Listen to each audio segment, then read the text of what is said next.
thank you for joining this session. Welcome to this very insightful webinar. I'm Adetayo and I work with the Nairametrics team. And Nairametrics is a leading financial resource company operating here in Africa.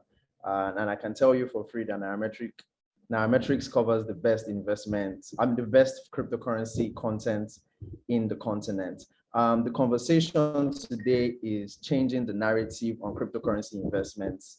And, the topic of this discussion, we're going to be breaking it down to, perceptions about investments in cryptocurrency and how the government and other similar stakeholders can participate in this new wave. But I'm not alone. I have Ajibola Akamo, who I'm going to cue in, who is going to introduce the speakers for today. Thank you. Hello, everyone. My name is Ajibola Akamo, and I will be moderating this session.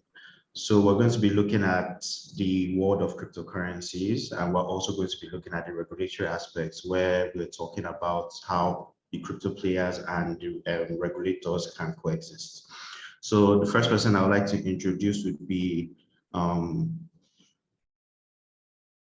next slide, please. So initially we're going to have James Wu with us, but there was an emergency and he wasn't able to attend this session, or he's not able to attend this session. But he sent in the head of marketing at DFG, which is his company, is going by the name Alejandro Loraud. He has 10 years experience in sales and management accounting, and has worked in a wide range of industries, and currently is now in the cryptocurrency space. And he currently leads the marketing department of DFG on awareness and also help with the company's strategic partnership in the region. Next slide. We also have Ajibola Lawal. So he's a DeFi analyst. So what he does is basically look into the decentralized finance space and does extensive and cross-industry research, and also finding opportunities in which people can, or people and investors can make money using decentralized finance capabilities. He has also worked extensively with discerning private investors and institutions looking to explore opportunities in the space. Also, we have with us, next slide, Pascal Okeke. Is the CEO of Bundle Africa. So Bundle Africa is one of the fastest growing cryptocurrency companies in Nigeria, and he basically runs the day-to-day operations of the company. He has 5 years experience in various sectors, from investment banking to what's it called, cryptocurrencies currently. And he really does love cryptocurrencies and what they stand for, and the endless opportunities it presents, and how borderless transactions help to make the financial institution or the financial space. And finally, we have Olumide Adeshina, a French-born Nigerian, and trust me, Olumide has extensive experience. I've had the pleasure to speak with him privately, and Olumide cuts across all brothers, not just in the cryptocurrency space, but also in the finance space in general. He is a certified investment trader with more than a decade of experience in investment trading. All right, so we're going to have 2 sessions. The first session is going to be on understanding the value of cryptocurrency investments, right? So the first thing I would like to point out to us is a chain analysis report, an October 2021 chain analysis report. So what does this report say? The report is basically saying that Nigeria has dropped from being the #1 leading leading in cryptocurrency adoption, whereas now the country that is leading is Kenya. And on the basis points, Kenya is leading with 0.28 index score, while Nigeria is second with 0.26.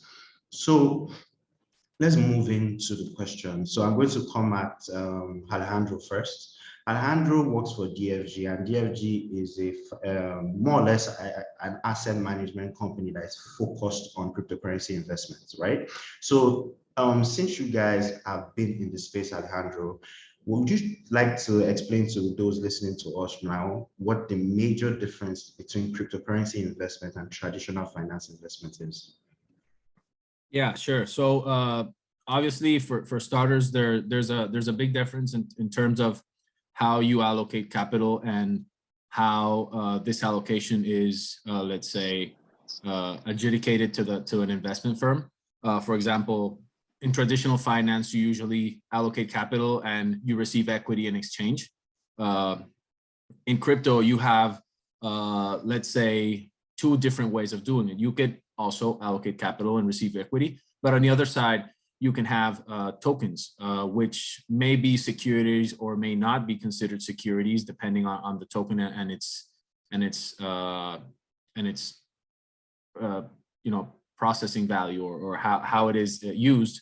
But you see that this brings a big difference in terms of addressable market, of how different individuals, retail individuals, right? So one of the big things that we've seen in the last 20, 30 years is how, for example, accredited investors, they are able to participate in huge rounds of very important companies that have changed the world.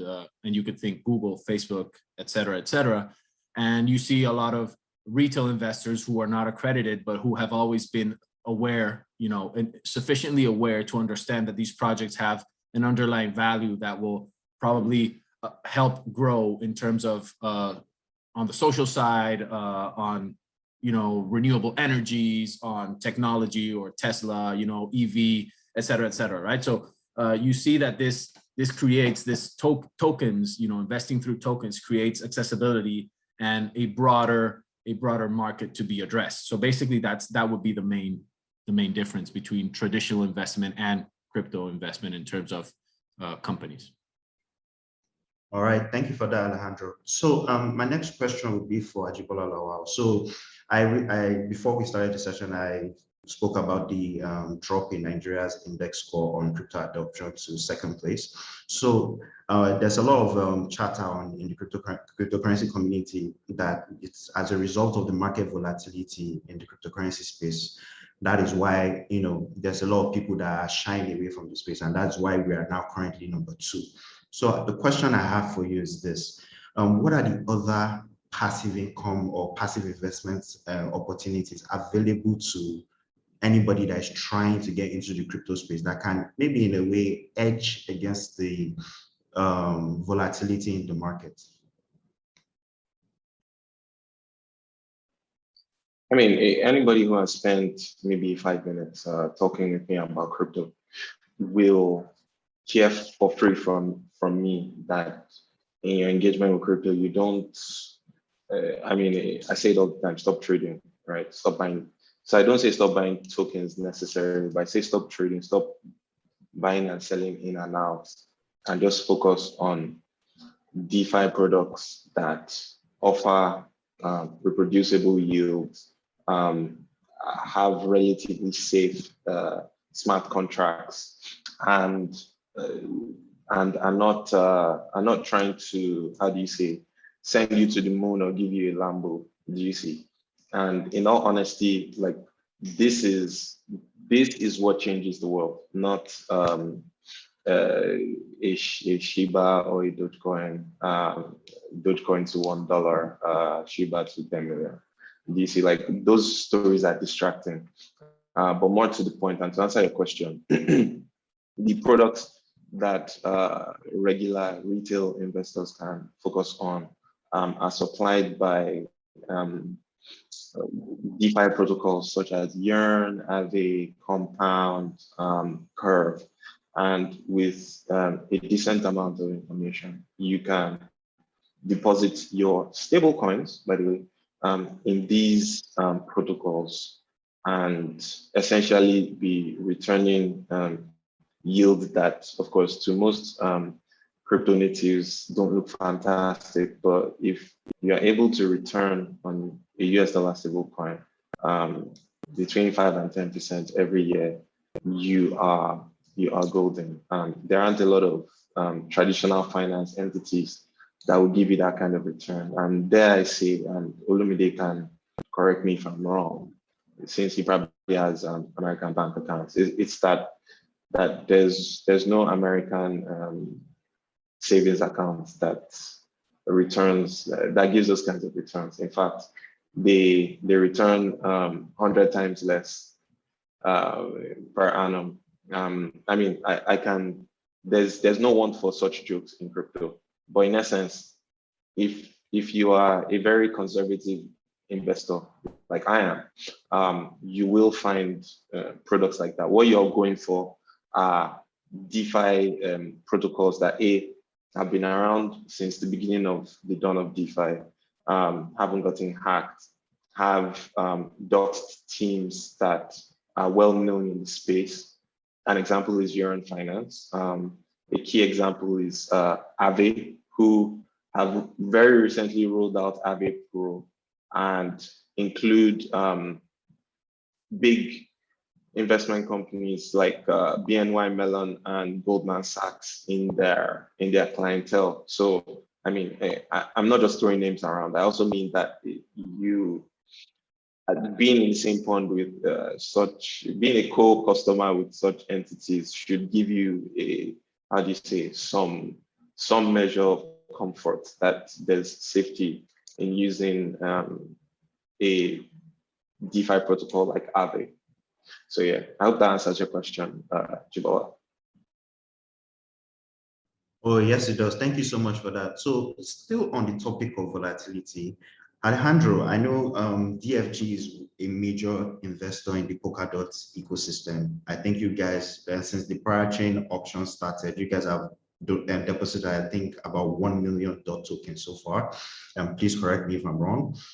Please let me know, since you guys are in more or less the cryptocurrency investment space, right? What is your advice to retail and institutional investors who are actually skeptical of the space as a result of this volatility?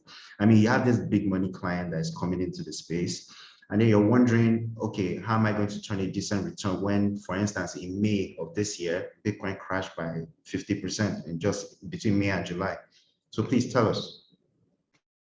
Yeah, so first to kind of move on what you were explaining, our biggest holding at the moment is Polkadot, and we have our biggest portfolio is in the Polkadot ecosystem. We believe that the value proposition that Polkadot has brought to blockchain in terms of parachains and how they are optimizing the whole network based on interoperability and faster, more efficient, even lower costs in terms of operations. I think that is something that is not seen, to be honest, at the moment in blockchain.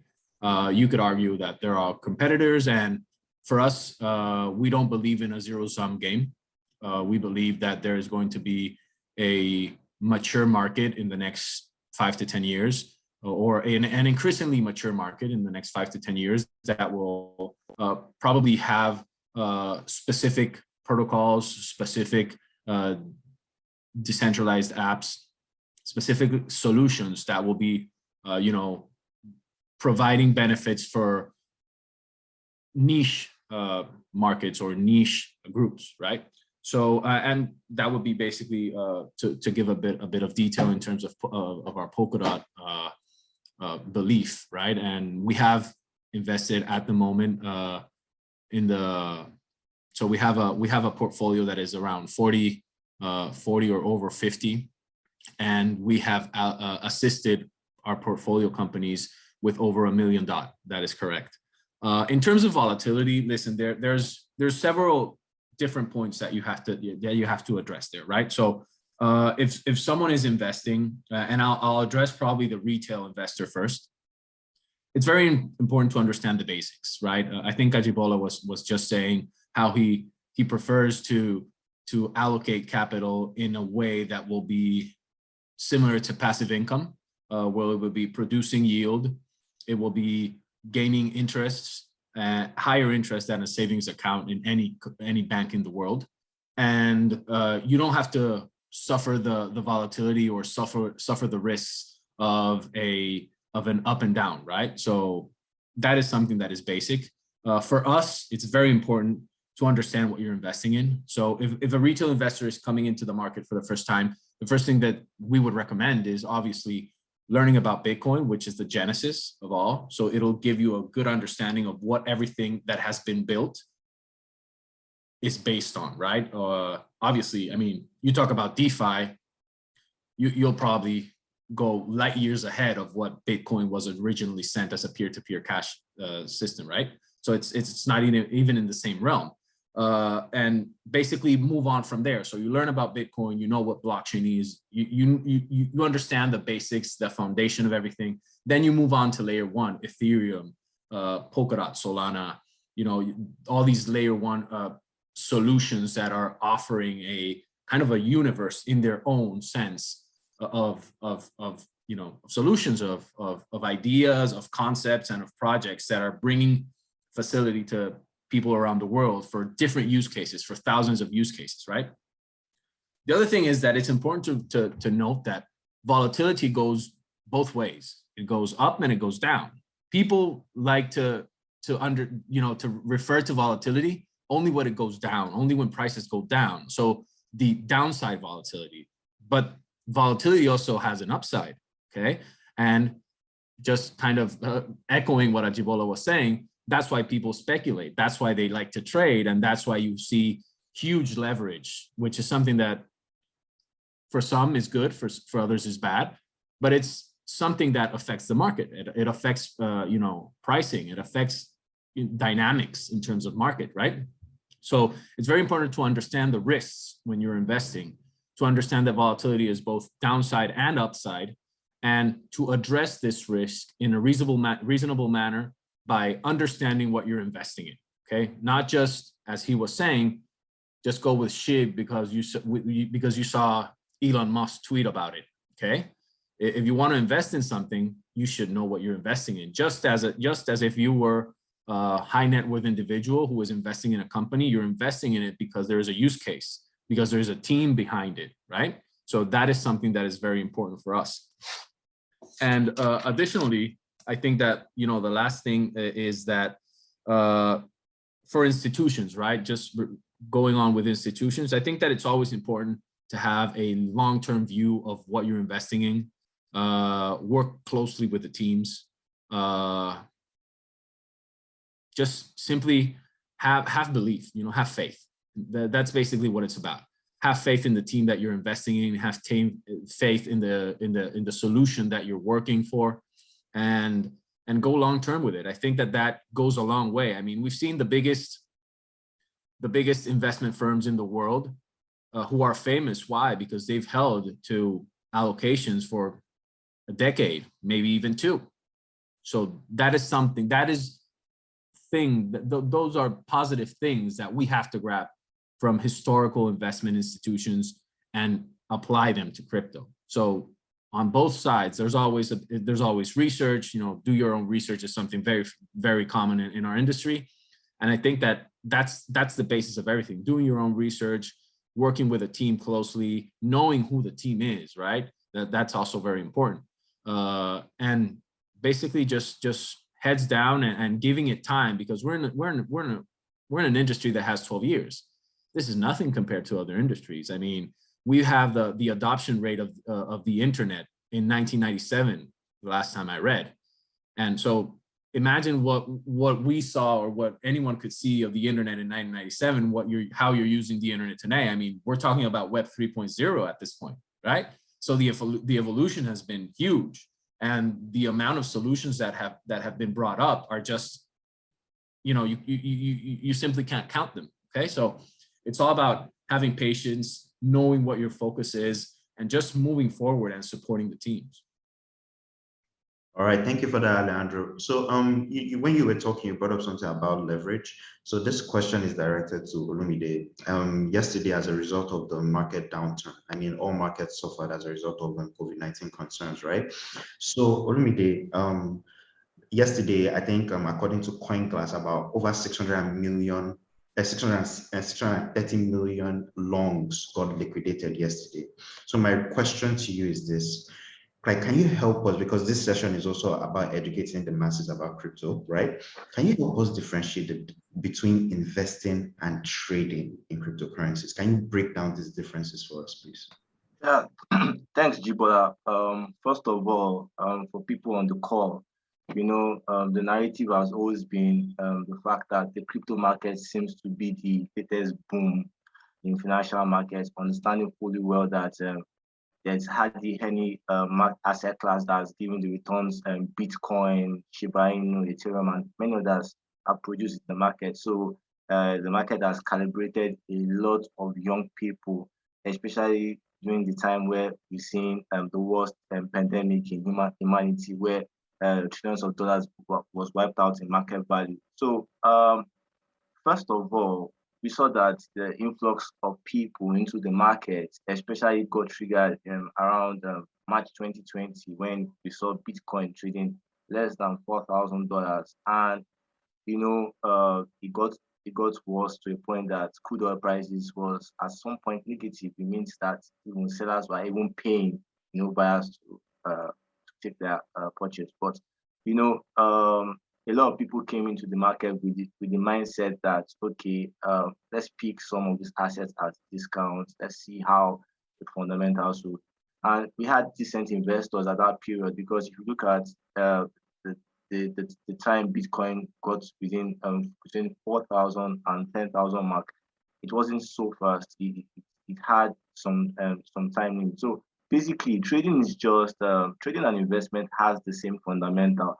When you're trading, time is involved, buying and selling metrics is involved. Also, when you're investing, the same. But the major difference is the periodicity. So basically, when you're trading an asset, you're buying and selling within from seconds to hours, maximum few days. But when you're investing, some of us will call it position swing, takes months and years, or decades. And you see, one of the good things about the crypto market, just like you mentioned, is that we've seen so much appreciation in different asset classes. So somebody, for example, we heard about an investor that kept $8,000 in the Shiba Inu wallet around August, and it became billions.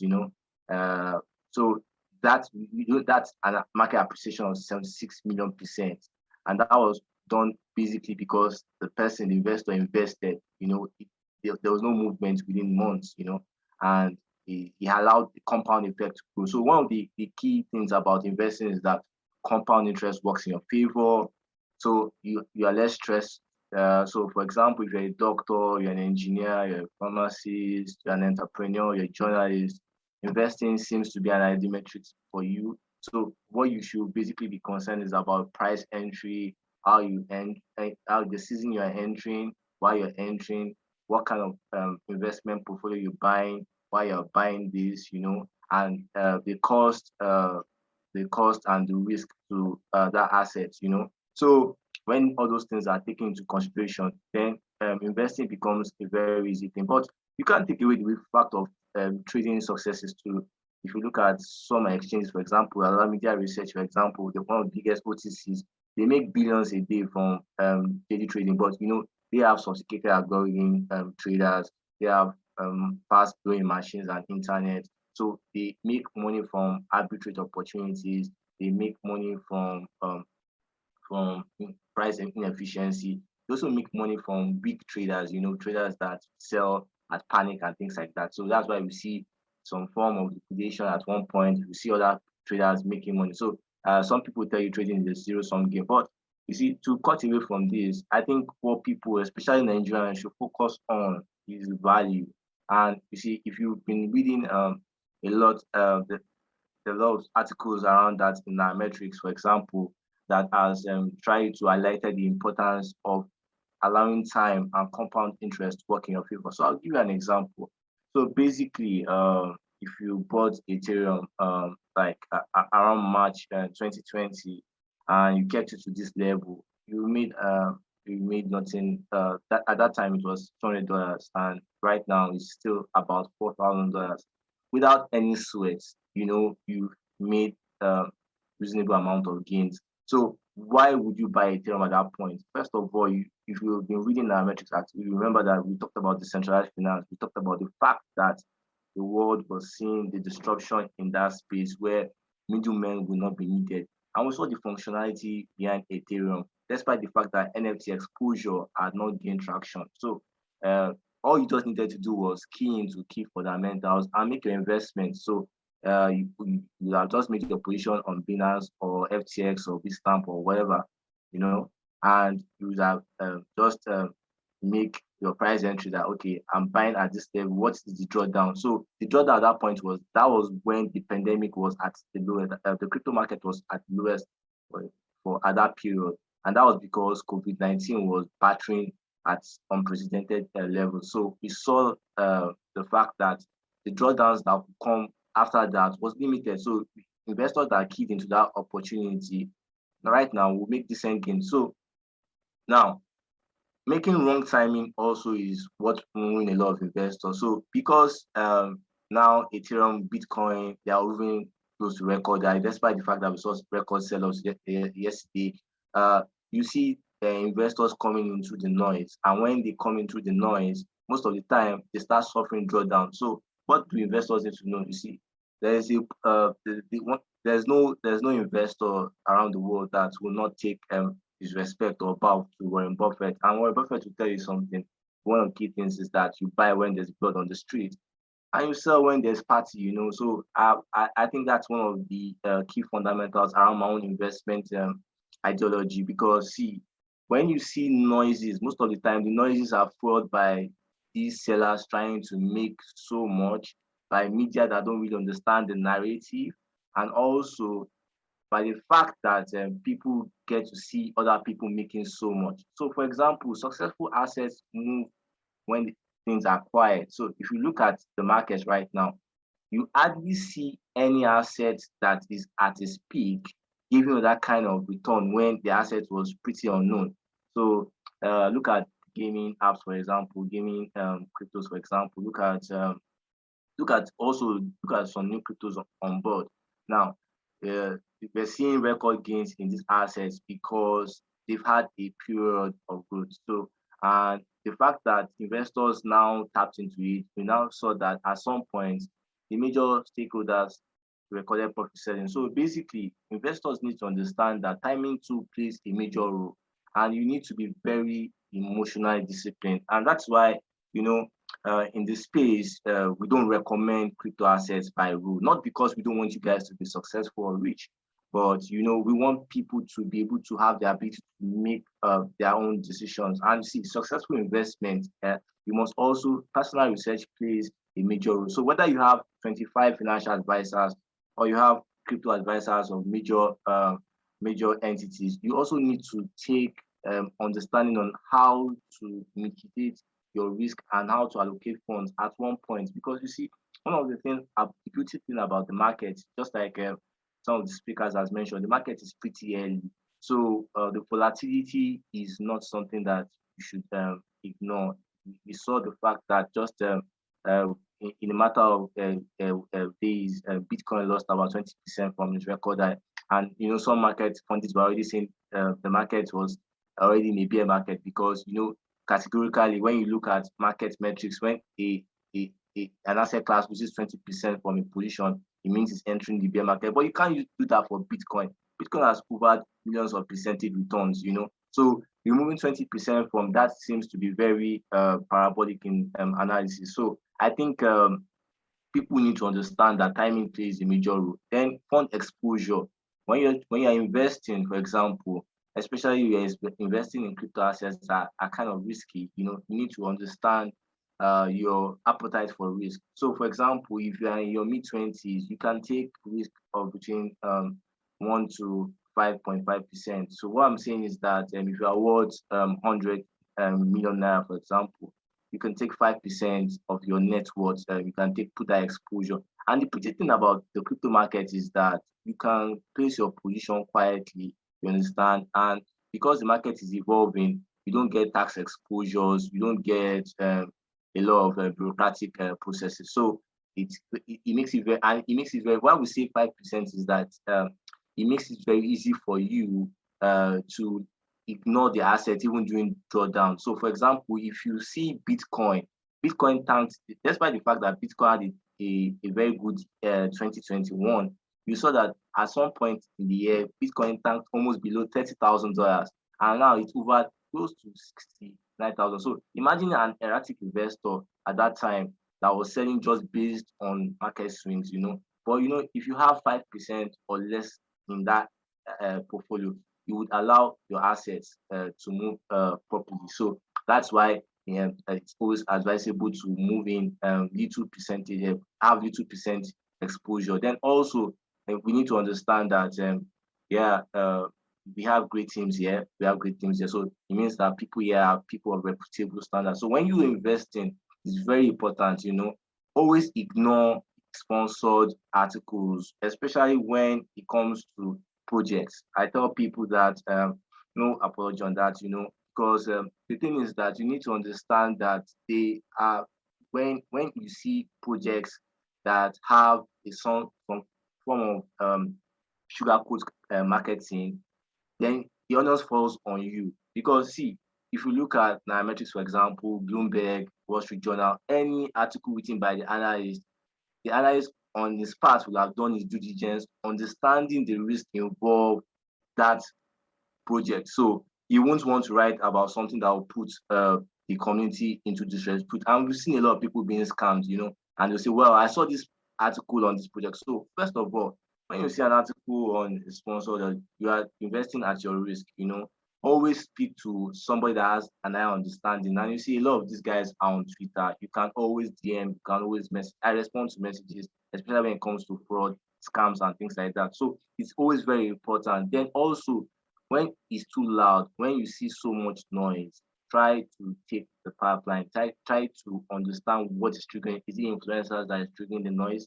Is it the fact that they're trying to pump the price? What is really, try and understand, because you're investing your sweat. So it's always good to not to be too hasty when you are making investment decisions. Also, you also need to look at the brand, that the ecosystem, the team. So for my easiest point is that just like Jibola mentioned, he was talking about the protocol and the stakeholders behind it. So for example, if I see Goldman Sachs in an asset class, for example, well, my due diligence is reduced because these guys have one of the best compliance lawyers on earth. So why would I waste so much? Research report to verify this project? So when you see good names around a crypto brand, when you see good teams, when you see credible people, then it means that, well, you're almost getting there. That doesn't mean that you can't still be duped, but you're almost, because you need to understand that the crypto market is still pretty much unregulated in many markets, where we have some crypto projects, we have securitized crypto projects, but that's another discussion. But I think people need to also understand that these are the key metrics that you should consider when investing. Thank you. Thank you, Olumide, for that. So quickly, Ajibola Lawal, please tell us, away from trading and investing, there are so many other use cases, from NFTs to DAOs. Can you please tell us what other use cases and benefits that the cryptocurrency industry in general provides? So a good starting point to look at the benefits that crypto provides is to look at the the baseline with crypto. And the crypto baseline is Bitcoin, right? And the big innovation that Bitcoin provides us is trust, or trustlessness, or trustless transactions, trustless interactions between people. So for instance, this year I've had the opportunity to, for want of a better expression, work with developers around the world who, A, I don't know what they look like, B, I don't know what their real names are, and C, I don't, I don't even know what country they are from, right? But where that gets interesting is that the work that I needed for them to do was able to be done because we essentially had set up a smart contract interaction where, given the parameters that I set, right, I would give approval to release money from my from the smart contract that we were working in. Do you see? And this is unprecedented in the history of mankind, usually. And I'll give a solid example, or rather a further example. If I wanted to say move goods from China, for instance, I would require my bank, my exporter would require their bank, would require an interaction with the shipping company. And I'm abstracting it a little bit, but I'll just quickly zip back and forth, right? So a communication from my bank goes to his bank that, oh, you know what, Mr. Ajibola Lawal has money in his bank, right? Then my exporter's bank, my exporter's bank would then say, okay, well, this is the bill of lading for which so and so export has sent these goods, right? The goods arrive at the Lagos port, and the bill of lading confirms what's on the ship, right? And then my bank confirms that, okay, yeah, we've received this, and then send the funds that belongs to whatever shipping exporter that I'm working with, right? And of course, this back and forth would take roughly, between 2 weeks and maybe even a month. So if for instance, I had, say, the the bill of lading, I minted it as an NFT, right? And this NFT, so to speak, now I send it to, or rather the exporter sends this NFT to me, right? And this NFT grants me access to so the exporter sends the bill of lading to me, right? And so there's a smart contract governing this interaction. I've sent the money to the smart contract.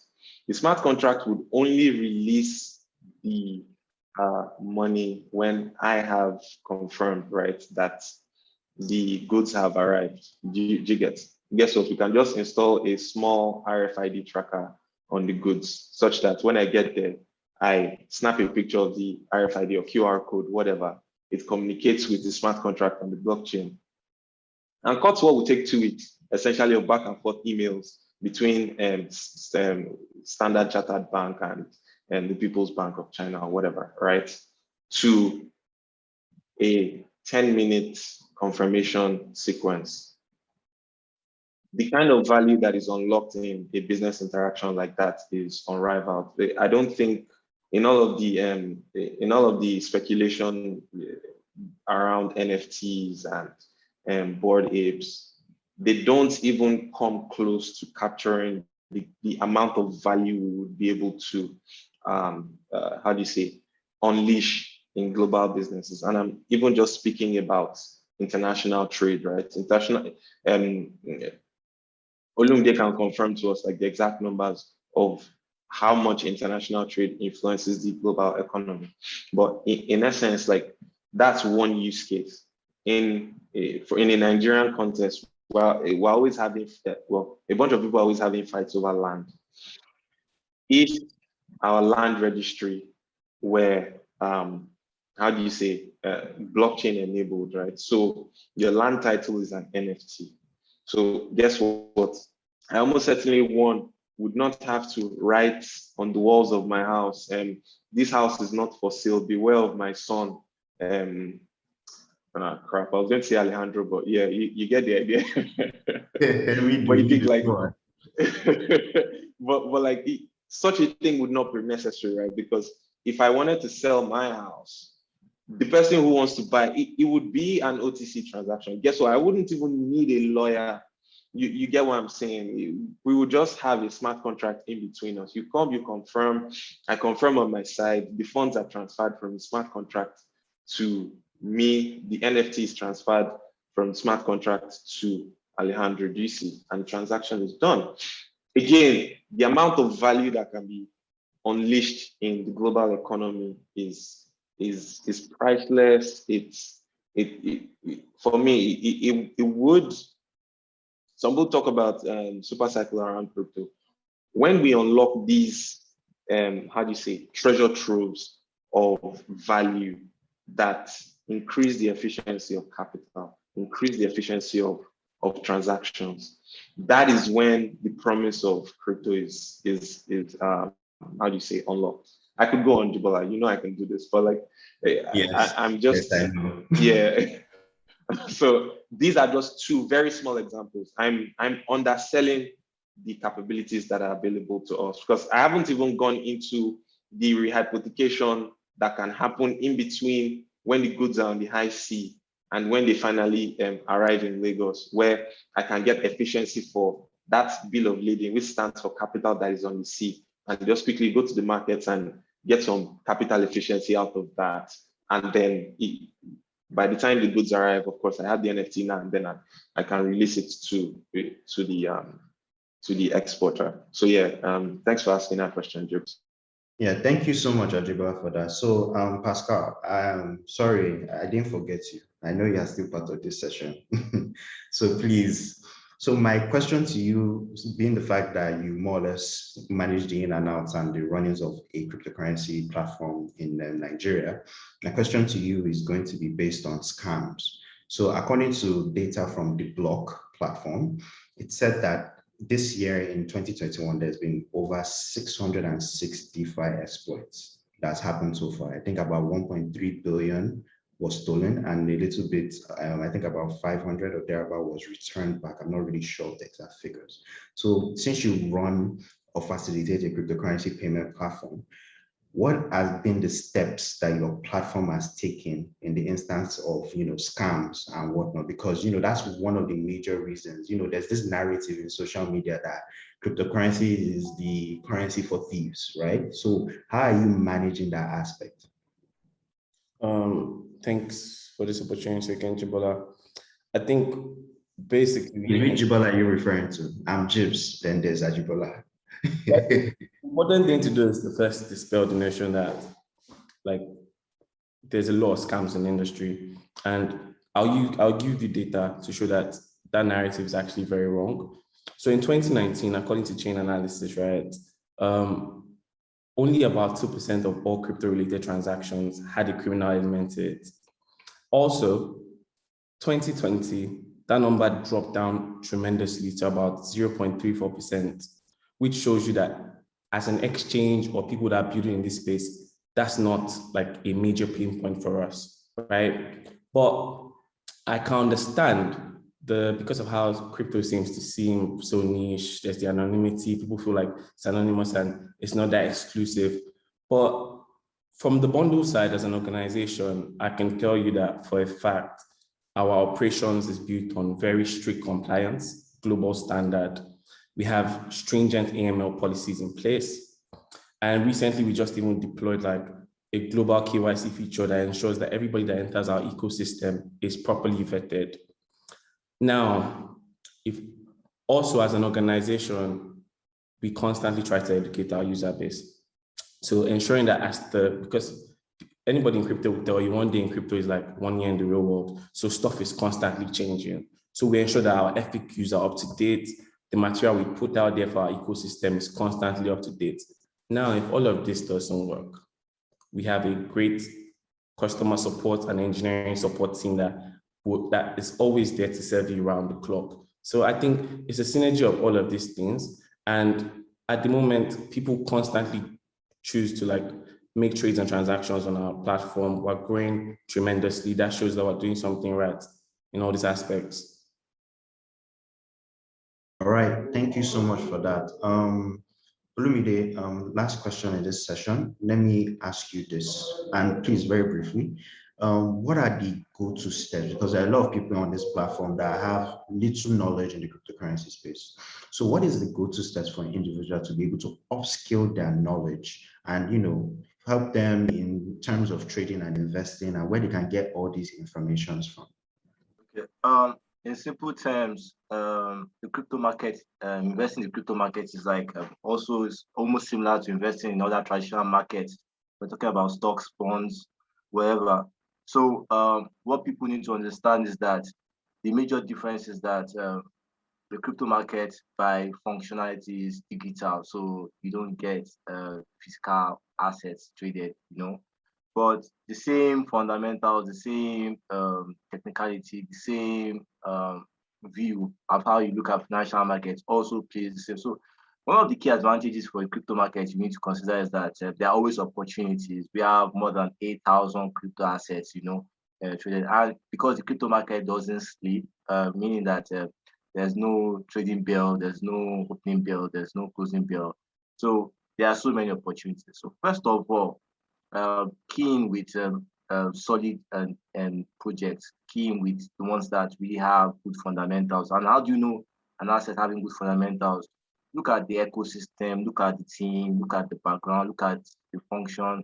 There are a lot of crypto projects that is just as good as copy and paste. So please always ignore the noise. You need to spend time in personal research. Very important. And always you can't. Then you must also have what we call controlled expectation. Stop thinking of buying a Ferrari at in 6 months. Stop thinking of buying a land banana. Stop putting so much expectations, because a lot of times I look at the reason why a lot of people fail in investment. They have very unrealistic expectations. They put in so much funds. They get exposed. Then they have little education understanding. So, for example, I'm sure most of the listeners here that have been reading our metrics article for over a year, they will have been successful investing in the crypto market, because I can really tell you that a lot of my followers are nametrics readers, and they usually say that at first they were surprised why I don't recommend crypto assets, but now they now understand why it's really very important, because when you know how to pick an asset, it becomes priceless. Crypto knowledge is more important than making money in the market, because apart from investing, just like what Ibola said, there are a lot of opportunities around the ecosystem. So having a crypto knowledge can also empower you. And this is a space that a lot of people earn at least 4 times than bank employees. So it just tells you the narration has changed. A lot of people don't want to work in the bank again. A lot of people don't want to work in traditional institutions again, not because these institutions are not functioning well, but because there's so much disruption and so much ease with the crypto market. So apart from investing in the crypto market, the crypto knowledge also plays a major role. So you might say you don't have funds, but you invest in the crypto knowledge. So reading articles from Nairametrics, Wall Street Journals, Bloomberg, and many top leading financial media firms would also help you, and trust me, I've seen that improving in lives. And finally, you should also do due diligence. So because the market is really unregulated, because most crypto assets don't have some form of regulation, how do you now pick a solid project? Apart from looking at the team, apart from looking at the real use case, also look at where the project is traded on. As my own general rule, if I don't see a project on FTX, Coinbase, Binance to a certain level, if I don't see, I start having nightmares around that project.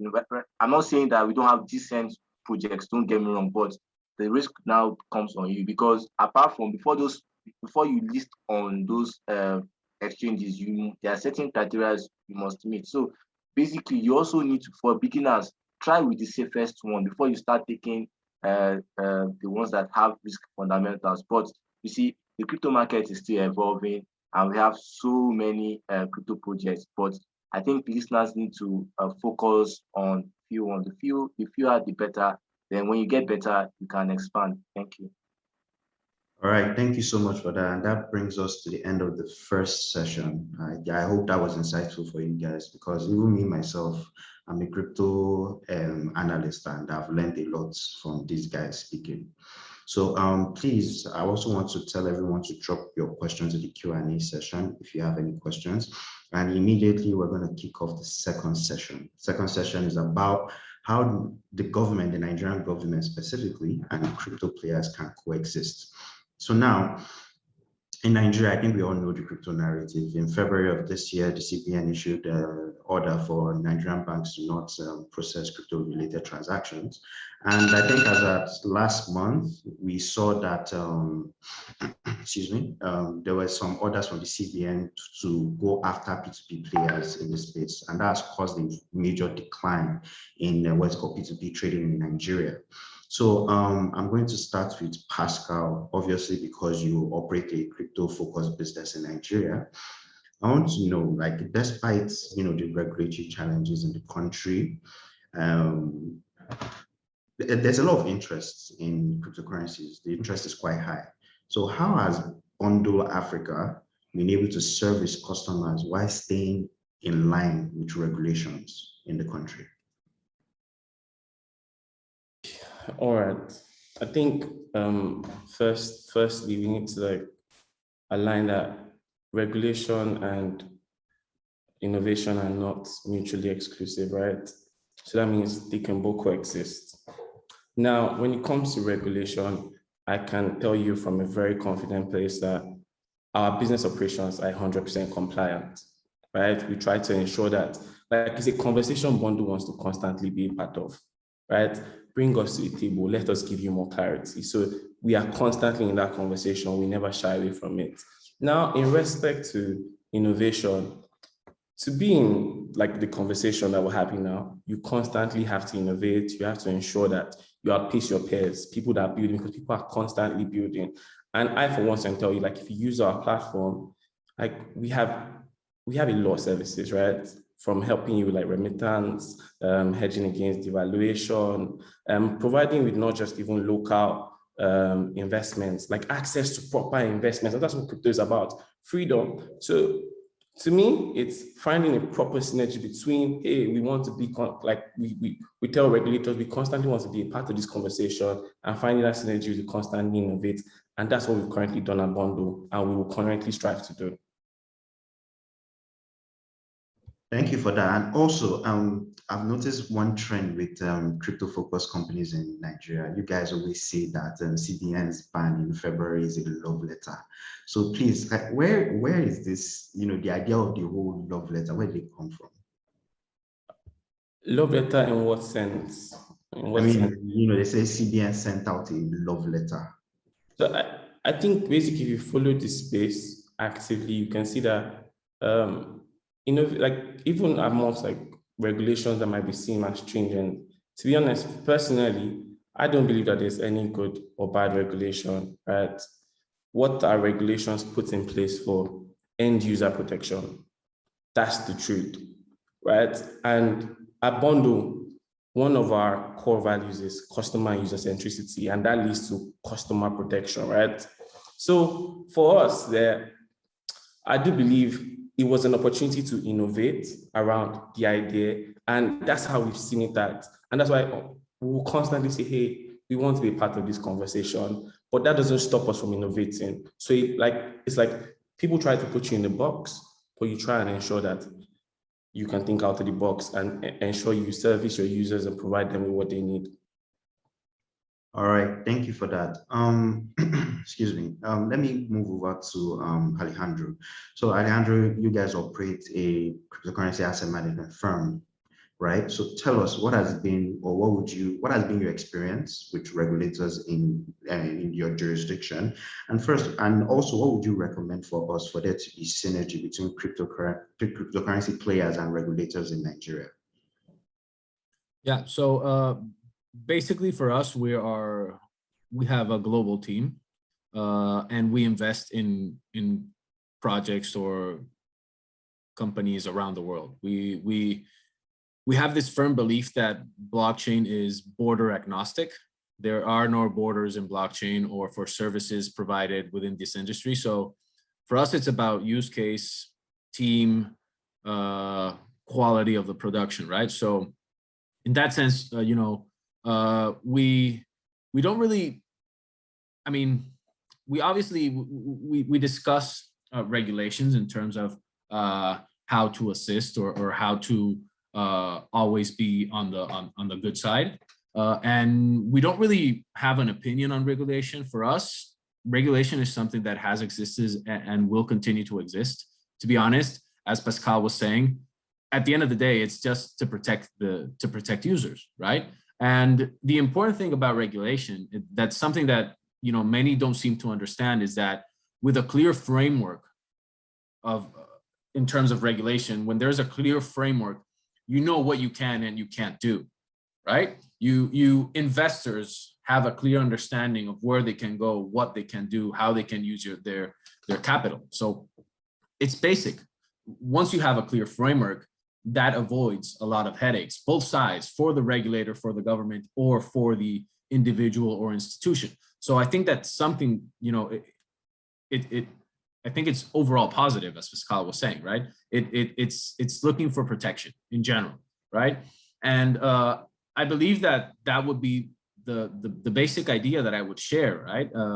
Having a clear regulatory framework, avoiding loopholes or gray areas for people to be able to invest calmly, to know that there is protection for them if something goes the wrong way. That is something that's basic, and we're seeing that in many countries around the world. I mean, you can say that there is a scales, right, in terms of how regulation is working around cryptocurrencies. You see from all-out bans to completely free to do whatever you want, and some even don't even tax crypto, right? So I mean, you have both sides of a complete different view in terms of how you can do, and you have everything that is in the middle. And I think that, as in life, things aren't black and white. There's always shades of gray, and you always have to understand where you're working and how to take advantage of it, just as obviously Pascal with Bundle, how they are doing, right? They're working in pro, and they may try to put you in a box because people think that regulation stifles innovation. But on the other case, I believe that regulation sometimes sets the path for innovation to go in a right way, where users and investors are protected. So you might even think that with a clear regulatory framework, there's going to be even more capital entering the market. There's going to be even more institutions understanding what they're doing and how they're going to do it and how they're going to play within this universe and invest. So overall, we believe that it's good. We believe that it's something positive. And that would be, if I had to make a recommendation, obviously, that would be it. Have a clear framework, work closely with the companies that are involved in the industry. That's something that's basic, right? We've seen that even us, we still have to read about the industry every day and keep updated because it's such fast paced, right? I mean, I assure you that all of us here on this panel and many of the listeners, they spend at least an hour or 2 hours a day just reading news. And then if you want to learn something else, then you just have to keep going and keep going. And that's besides your work. So yeah, I mean, imagine if we're involved in the industry and we're working on it. Imagine regulators who are in charge of so many things. They have to work together with people within the industry to be able to understand and reach a sensible, or a really center point where they can both work together, bring both sides into an agreement in terms of what one side wants in terms of innovation, what the other side is looking for in terms of regulation to protect users, and how they can reach this middle point to keep providing a valuable service. Because Ajibola was talking about it. I mean, his example with the NFT and commerce is it's just basic. It's amazing. And how many million people don't do it? I mean, banking. Imagine banking for the millions of unbanked people in the world, right? There's going to be regulation, obviously, but look at the quality of the service that you'd be able to give someone who is in Europe or who is in Latin America and can send money to their family, right? I mean, within seconds, you'll have a confirmation that your money has arrived, and that's it. You didn't have to pay huge fees, depending obviously on the blockchain, on the protocol you use, right? So it's day-to-day things that we're trying to solve, and that's what's so important, and that's why regulation is always going to be there, and we just have to work with regulators to reach a middle point. So that would be my thoughts on that. Thank you so much, Alejandro. Olumide, I specially prepared this question for you. So the question goes as this. I mean, everybody knows since October, the CBN launched the e-Naira. And so far, from I think an update from Odumide during the week, the Naira has about 500,000 downloads. Please correct me if I'm wrong. So now, if because the country decided to issue its own form of its cryptocurrency, which is being regulated by the CBN, one could say that the CBN recognizes the potential of cryptocurrencies in the market, right? So why are they now going after or banning banks from processing crypto-related transactions and also going after P2P traders? Olumide, can you please shed more light on this? Okay, good question. First of all, I'd like you to know that there's this very true narrative that there's the battle between the crypto market and traditional finance. Let me just give you an overview of that analysis. I just did a recent report for an American media company on how Bitcoin has taken transaction volume from PayPal. PayPal is a payment juggernaut, you need to understand. And payment for every quarter in 2021, PayPal had transactions of over $300 billion. Bitcoin has over that already, and Bitcoin is already targeting Visa and MasterCard that do $1 trillion transactions per quarter. So what does that tell you? You need to understand that Bitcoin is disrupting the financial ecosystem at great levels.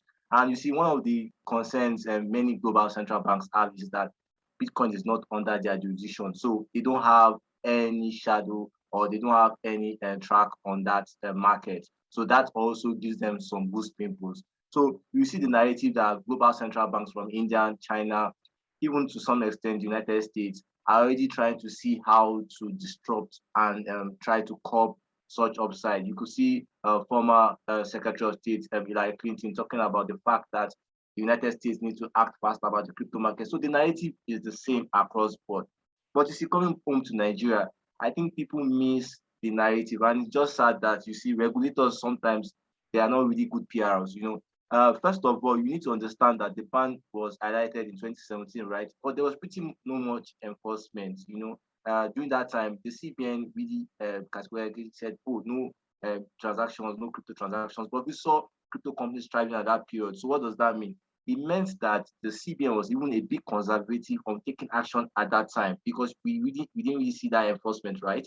But you see, digging deep into the source, we saw that there was a political connection, especially from the highest level. And they were really not concerned just about crypto market. They were concerned about the fact that some illicit actors were taking the financial system for a hold. And we saw what happened to some some betting companies that opened offshore companies to launder money. We saw what happened. And we saw what happened to some fintech companies. So the crypto market was just also on the board. But you see, you need to understand why the crypto market tends to be the most important.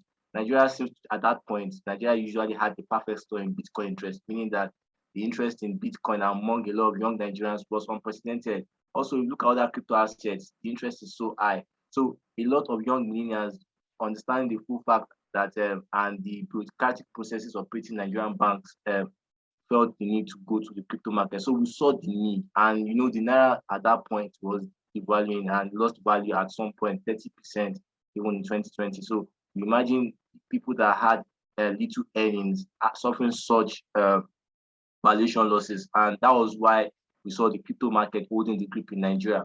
But to go straight to the point, Nigerian Central Bank now, based on compare, which I won't talk about, now sent a memo to the bank, to the banks to remind them that, see, it's time you guys take things serious now. They were already on your seats, and they reminded the banks, and that's when we saw that February 5 memo sent to the banks. Now, you see, the interesting thing people need to understand that this thing was taken to the National Assembly, right? And when it went to the National Assembly, we saw even after Emefiele came to defend what he said and what was the narrative, we saw a section of senators, particularly from the north.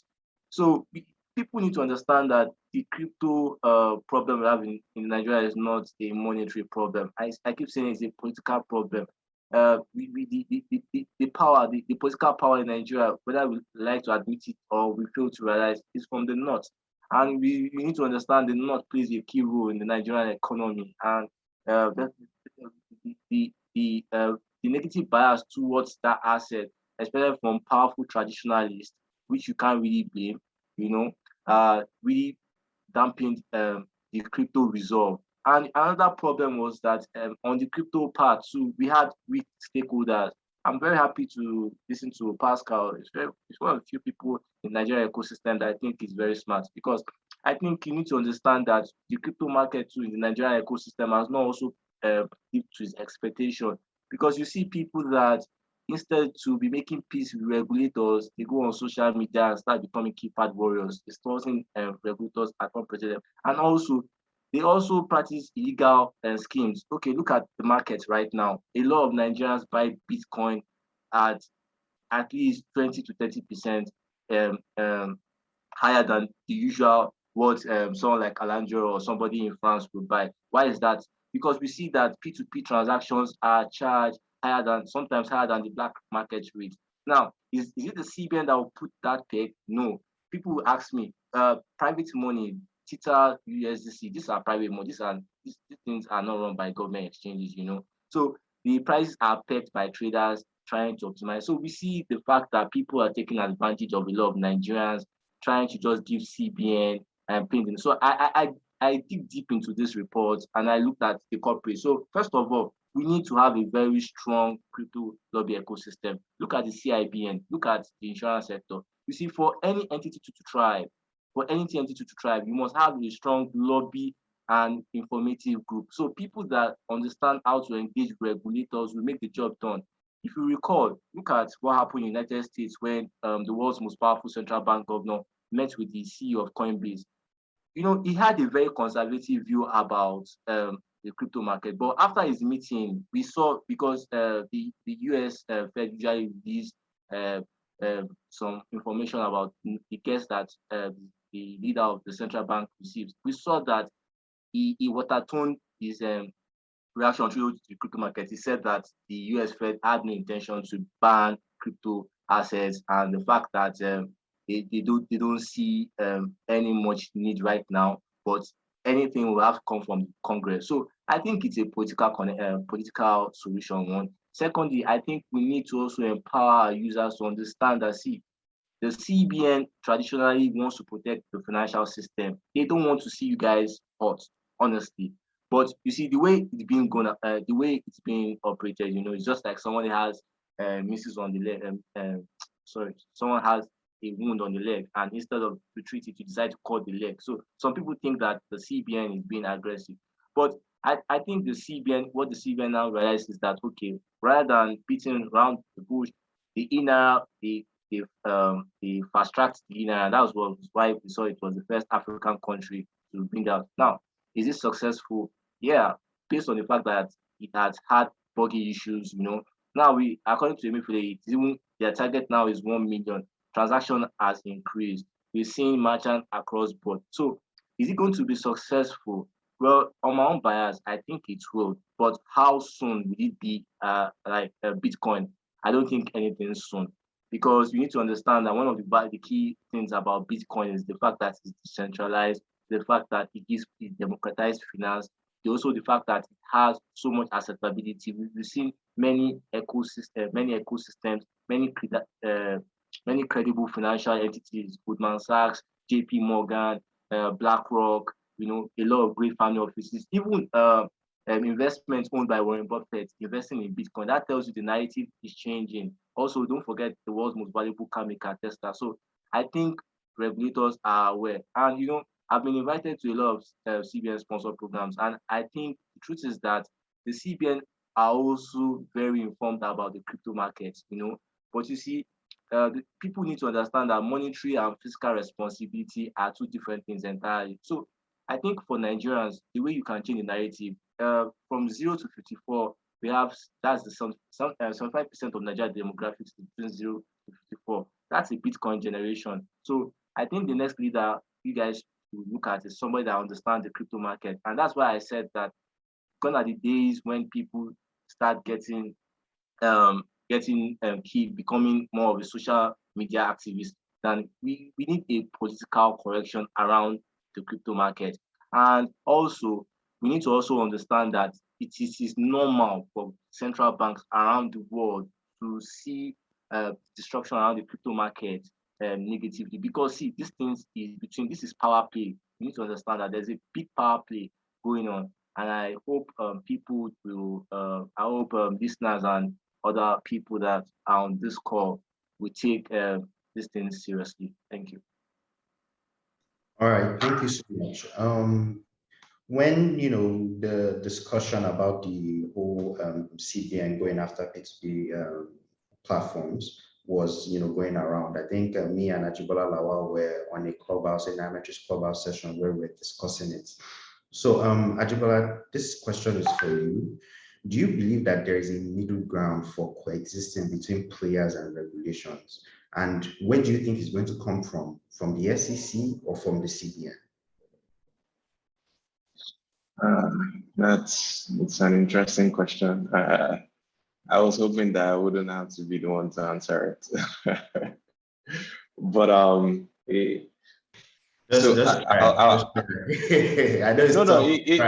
it's fine. I have an answer really. But it's a many standard thing.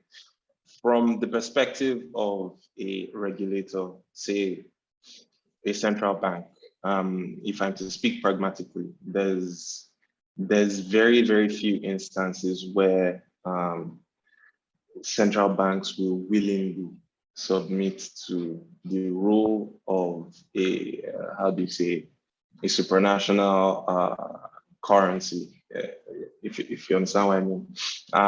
And what central banks always struggle with when there's a currency beyond their control is what we've seen with Greece, what we've seen with Italy as well, right? And it's so in the case of Greece and Italy, right? Okay, yeah, well, there's the European central bank essentially, and bailouts could happen. But for a thought experiment, there was a submission to the rule of Bitcoin, so to speak, right? If you had a situation where, quote unquote, you ideally would have printed more money,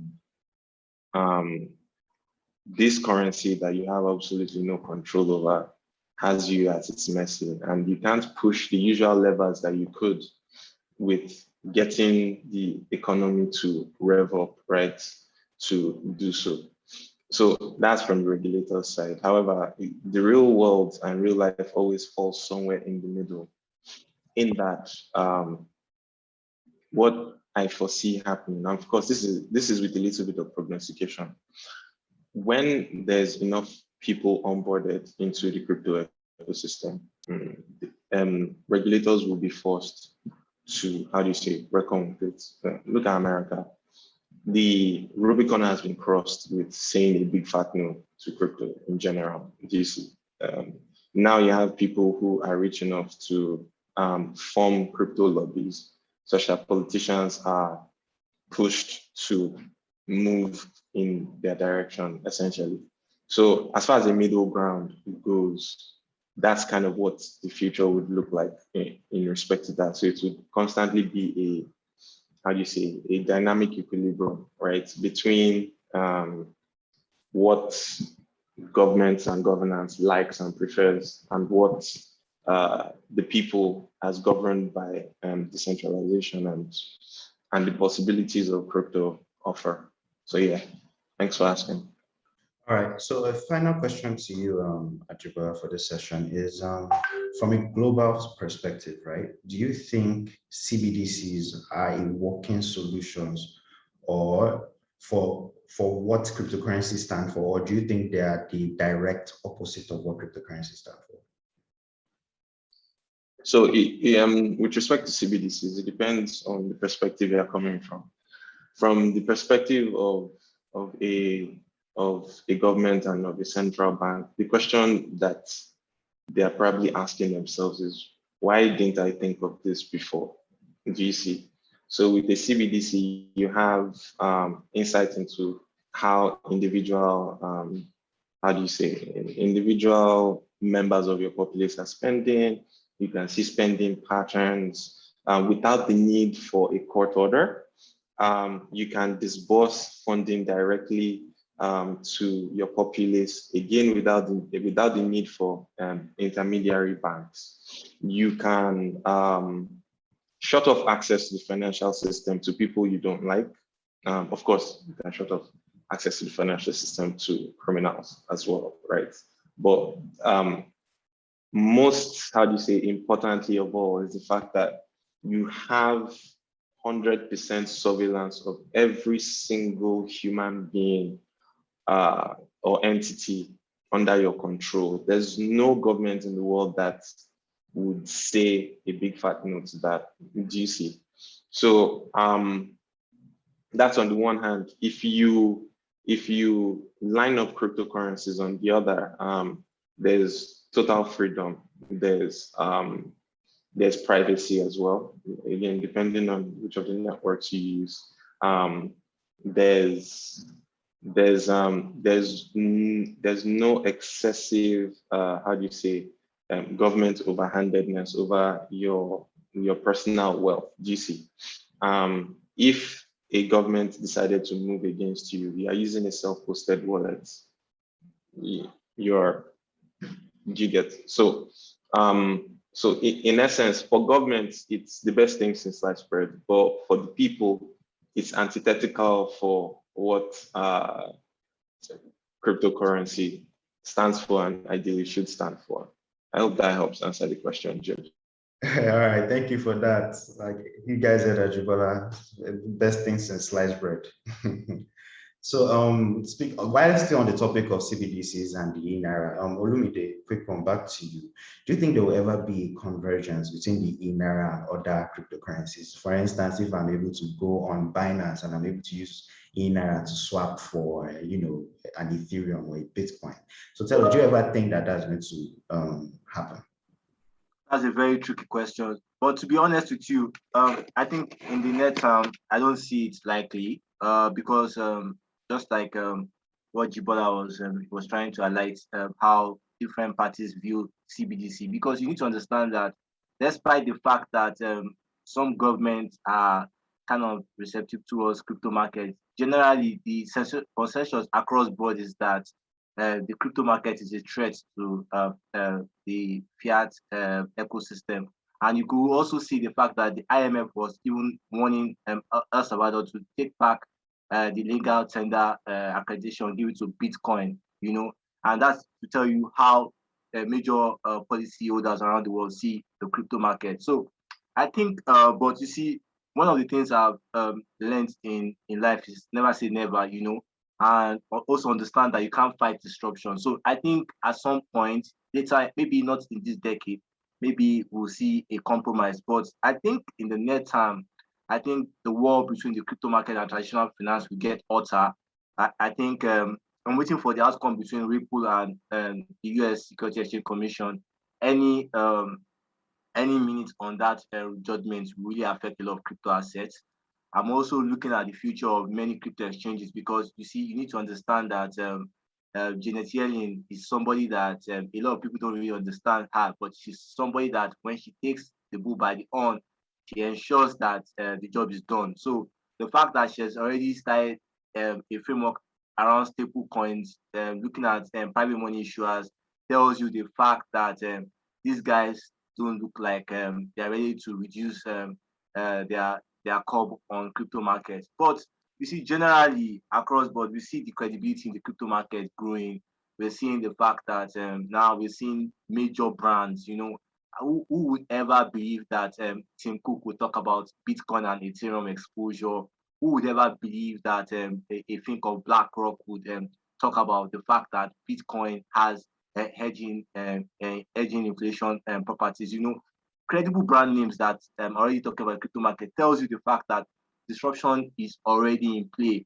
And you see, the only sad thing for me is that in the ecosystem, Nigeria ecosystem, for example, I feel that regulators should be a bit pragmatic against the way they take crypto market, because see, if you look at major entities around the world, the time you embrace technology really matters, and when you embrace the technology really matters. I hope it's not too late for many of our financial system, despite the fact that I understand the work of governments, but you see, to cut this out, I feel that there at one point CBDCs would somehow coexist with with the crypto market, but at that point, the market there'll be a lot of regulation. So let's wait for the European crypto regulation framework. It's already in the final phase of getting out. So I think that would.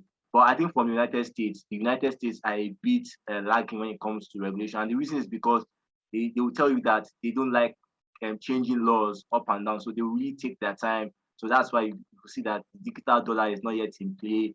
You could see the fact that they've not really come out with a strong framework on many of these crypto assets. So basically, for now, I think users should not be too expectant on the fact that the CBTC, you see the INR on Binance and FTX or other crypto exchanges bundle wherever in the nearest future. But I can tell you this, definitely there will be some of interloping between CBDCs and crypto assets. Thank you.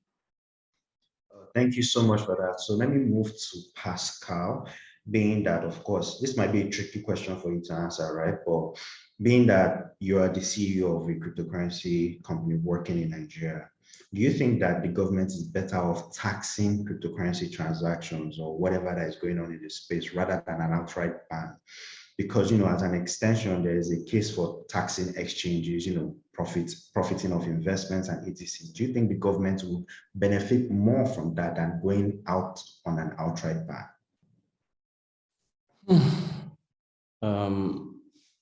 To be honest, very, very tough. I think I've outlined it. Like, our stance as an organization is we understand regulations are there for user protection, right? And I think nitpicking a particular type of regulation, being selective, like talking about just taxation alone, is doing our industry a lot of harm. So let's look at regulation from a holistic perspective, all regulations to actually move this industry forward. So I don't think Bonda's organization wants to talk about just taxation alone. We want to talk about all forms of regulations. We want to be in the conversation about all forms of regulations. And definitely, like I said, we're willing to talk.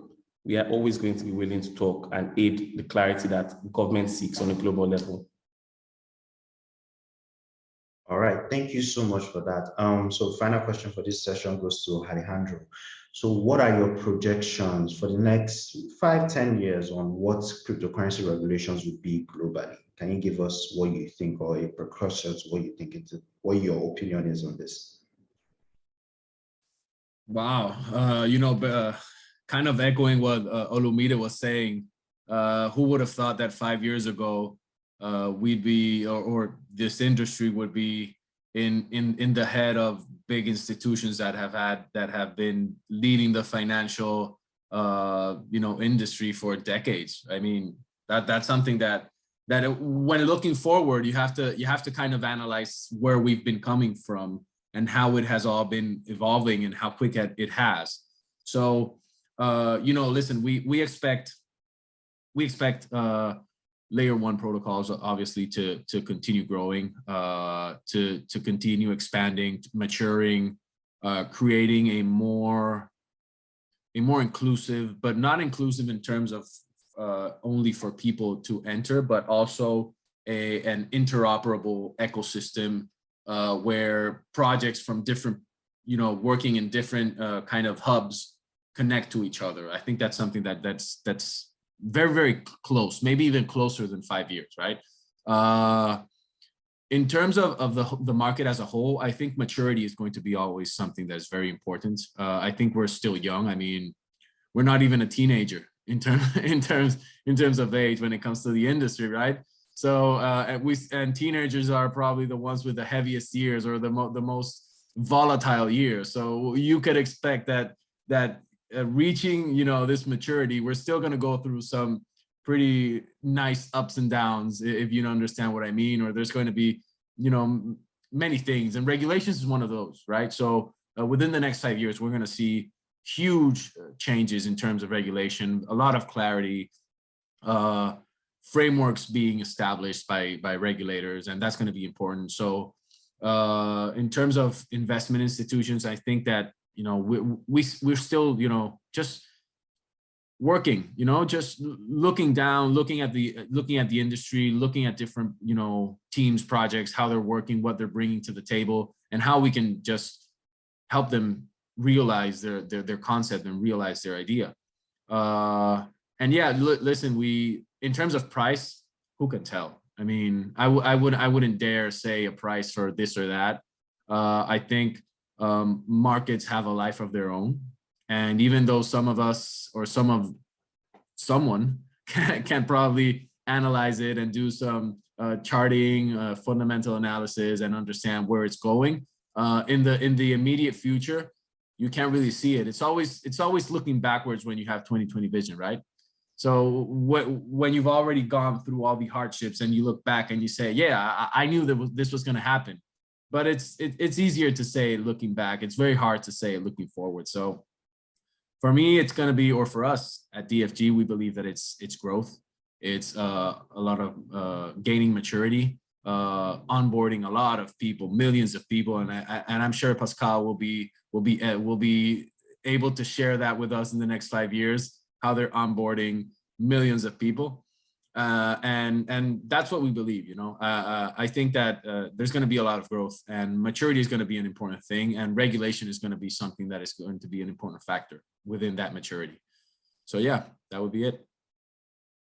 All right, thank you so much for that, Alejandro. So I'm going to try and throw a question, more like a market outlook to all participants, and I want you guys to contribute. In fact, I want you guys to argue.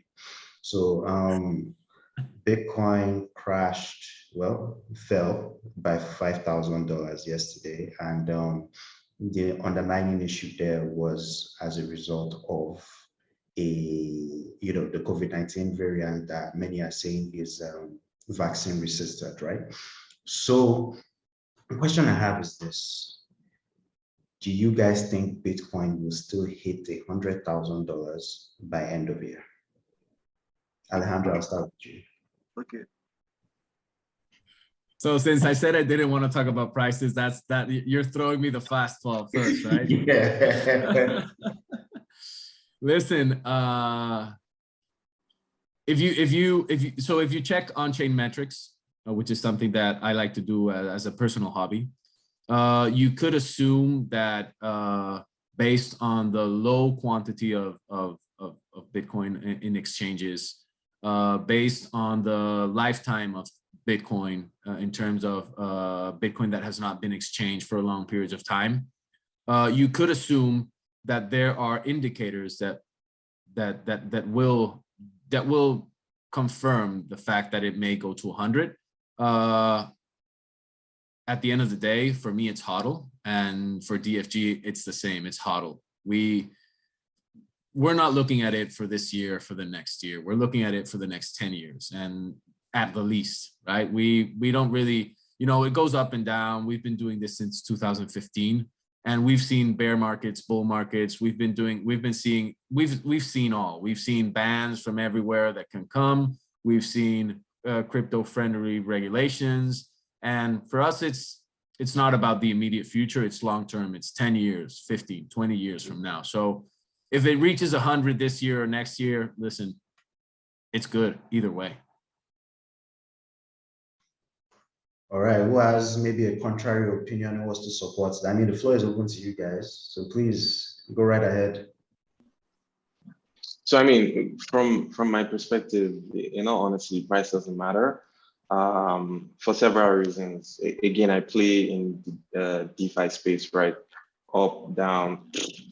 And the fun thing is when the markets are up, like there's certain DeFi products that I play with. When the markets are down, there are certain DeFi products that I play with because their yields are higher when the markets are down, GC.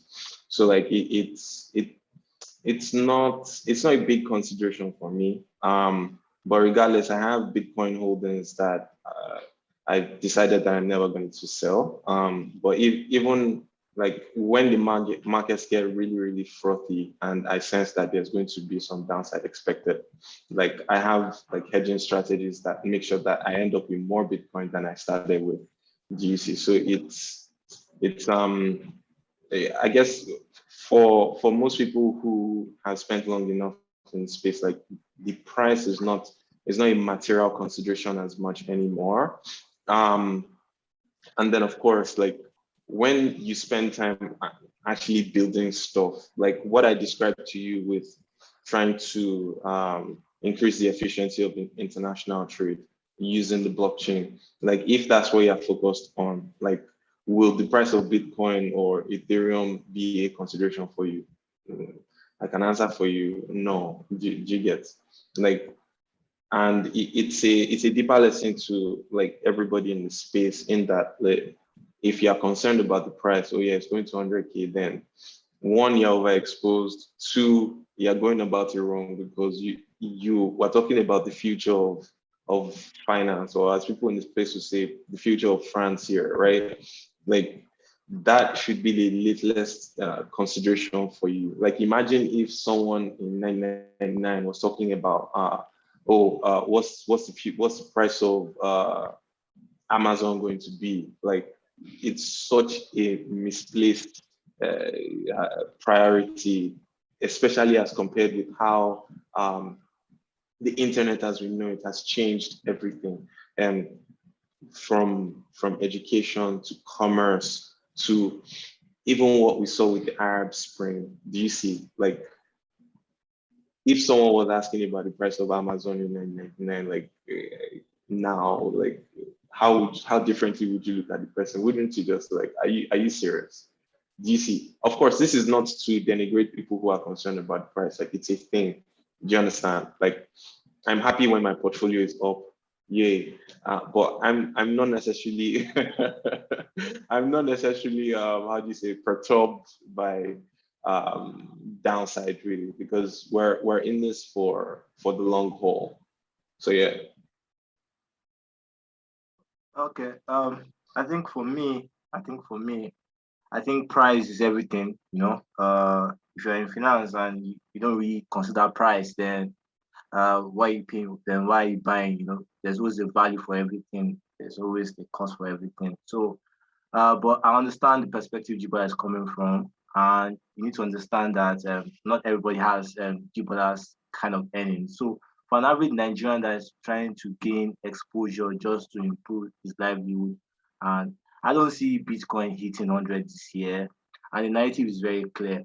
You see, despite the fact that you need to understand that Bitcoin has recorded intense, immense, unexpected gains, people also need to understand that, you see, COVID-19 is always Bitcoin's nemesis. If you look at your graph, anytime we see the panic around COVID-19 at record high, we see the fear factor around Bitcoin escalating. And that was why I wrote an article about the fact that Bitcoin caught flu because COVID-19 was wrapping the market, and we saw the disruption across board. But just like Jibola said, for me, Bitcoin has a very strong fundamental. This is the godfather of decentralized finance. And you can't joke with the players behind Bitcoin, Elon Musk, Tesla, Larry Fink, Michael Saylor. These are guys that they control billions, and they have friends across that landscape. So I see Bitcoin definitely breaking even 500,000, but I'm not a prophet, so I can't give you a time horizon. But this is the thing you guys need to understand. A lot of people are keeping Bitcoin, and one of the regrets I made was that I sold most of my Bitcoins. In fact, I sold all, during the gains mid-year, and I felt that I had already seen it all. But you see, the opportunity cost about Bitcoin is not just in the realized profit; it's the futuristic upsides in that asset, and that's why you see some of these big players refusing to sell despite drawdowns, because they are not looking at instant profits, and they're not looking at instant gains. And just to close with this, my best investment was Google ever. And the reason was because I saw a company that the profit margin was massive, had little debt, had incredible solid team. And this is something that Bitcoin has in its ecosystem. So I tell people that, see, that's why I said, if you don't get to expose, you can keep these assets as long as you can, and this is another thing you need to put into consideration. If you think that these assets are best for short-term investments, the crypto market is not for you, because trust me, you might get caught by the price swings and a lot of people get burnt out. Most of the major successes in the crypto space are people that have invested based on the passion, based on the interest around this ecosystem. So if you can't really invest in the crypto market or funds, you can also invest in value. You can learn courses. Coursera is cool. Udemy is cool. There are private courses you can do. Spending just 3 months on our metrics blog, reading cryptocurrencies will definitely change your life. I've also told that to a lot of people that I follow on Twitter. And you can trust me. I've seen a lot of Twitter followers that overnight, they become so successful, not because they invested millions in crypto, but because they had understanding about the crypto market. They've been able to increase their value. So I tell people that the opportunity around the crypto market, despite the fact that price seems to be a lot of people, I want to buy this, don't be concerned about that. Don't be concerned. Don't get too exposed. And also, please, and please, this is the time you need to spend time in reading crypto knowledge. The market is evolving. We're just barely, just like Andrew said, we're not even in 10 years yet, and already we have a market value about $2.4 trillion. So it tells you that in the next 10 years, you might see the crypto market becoming almost as big as gold, So that's all I have to say.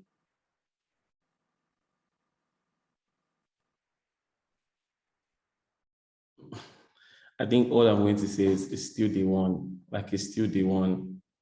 Like do your research, understand the technology, and like understanding that will let you know that there's a lot of value in the ecosystem. So, and it's still early days. So do research, understand the tech, and don't miss out on the value. All right, so thank you guys for that. We're going to move into the Q&A session right now. And I have a couple of questions from our audience. I'm sure they got a lot of insightful knowledge from you guys. And I want to thank you guys actually for taking out the time. And, we've been on this call for almost 2 hours and you guys have really impacted knowledge. Like I said, I am a crypto analyst myself and I've learned so much just from listening to all 4 of you, and it's been amazing. I have to give you guys that. So the first question I have here is, how can I research a project? What kind of info do I look out for when researching a project? Let me quickly take this. When you are researching a project, major thing you need to look for is the white paper. Once you have the white paper, it gives you a precursor into what that project is really all about, what they're hoping to accomplish, the tokenomics, everything is always in the white paper. And you also need to look at the white paper properly. Make sure, a lot of crypto projects these days, they have anonymous teams and whatnot. So anytime you see a white paper, go deep into the white paper and then go to their Discord channels or Telegram channels, get more information from people in that space, and then that's where, when you want to research a project, that's where you start from. That's the most important thing or the most important info you need to look out for. All right, the next question is, do you have... Yeah, please go ahead. Sorry, if I may. Yes, something please. Something that we get to understand once we're in the industry is that sometimes LinkedIn can be an incredible asset to know the background of a team. So if you see a team member, and you're reading the white paper, obviously not to discredit what you're saying. I completely agree, but just echoing. Once you read the white paper and you see the team, go to LinkedIn. Look at the background, look what they do, look what they've been doing. And that's going to be, a very, valuable piece of information right there. Instead of going to Twitter, I'd rather go to LinkedIn. All right. Thank you so much for that, Alejandro. Good insights. The next question is, do you have any recommended sites for getting information on cryptocurrencies, NFTs, and smart contract? I think, Ajibola, can you take that? Yeah, sure. You can go to Nairametrics. Yeah, Good plug, right? You can go to Nairametrics. I mean, Olumide always has very, very sound analysis. Ajibola, the other Ajibola has very sound analysis as well. I'm constantly reading their articles, and these are places where you get good, sound information that isn't colored by any, how do you say, any marketing or stuff like that. So please, yeah, just be a big fan of Nairametrics. All right, thank you for that. This question goes, hello, what is the solution with CBN going after crypto innocent investors when they can't even provide job opportunities? Olumide, I'm sure you are itching to answer this question, so please go ahead.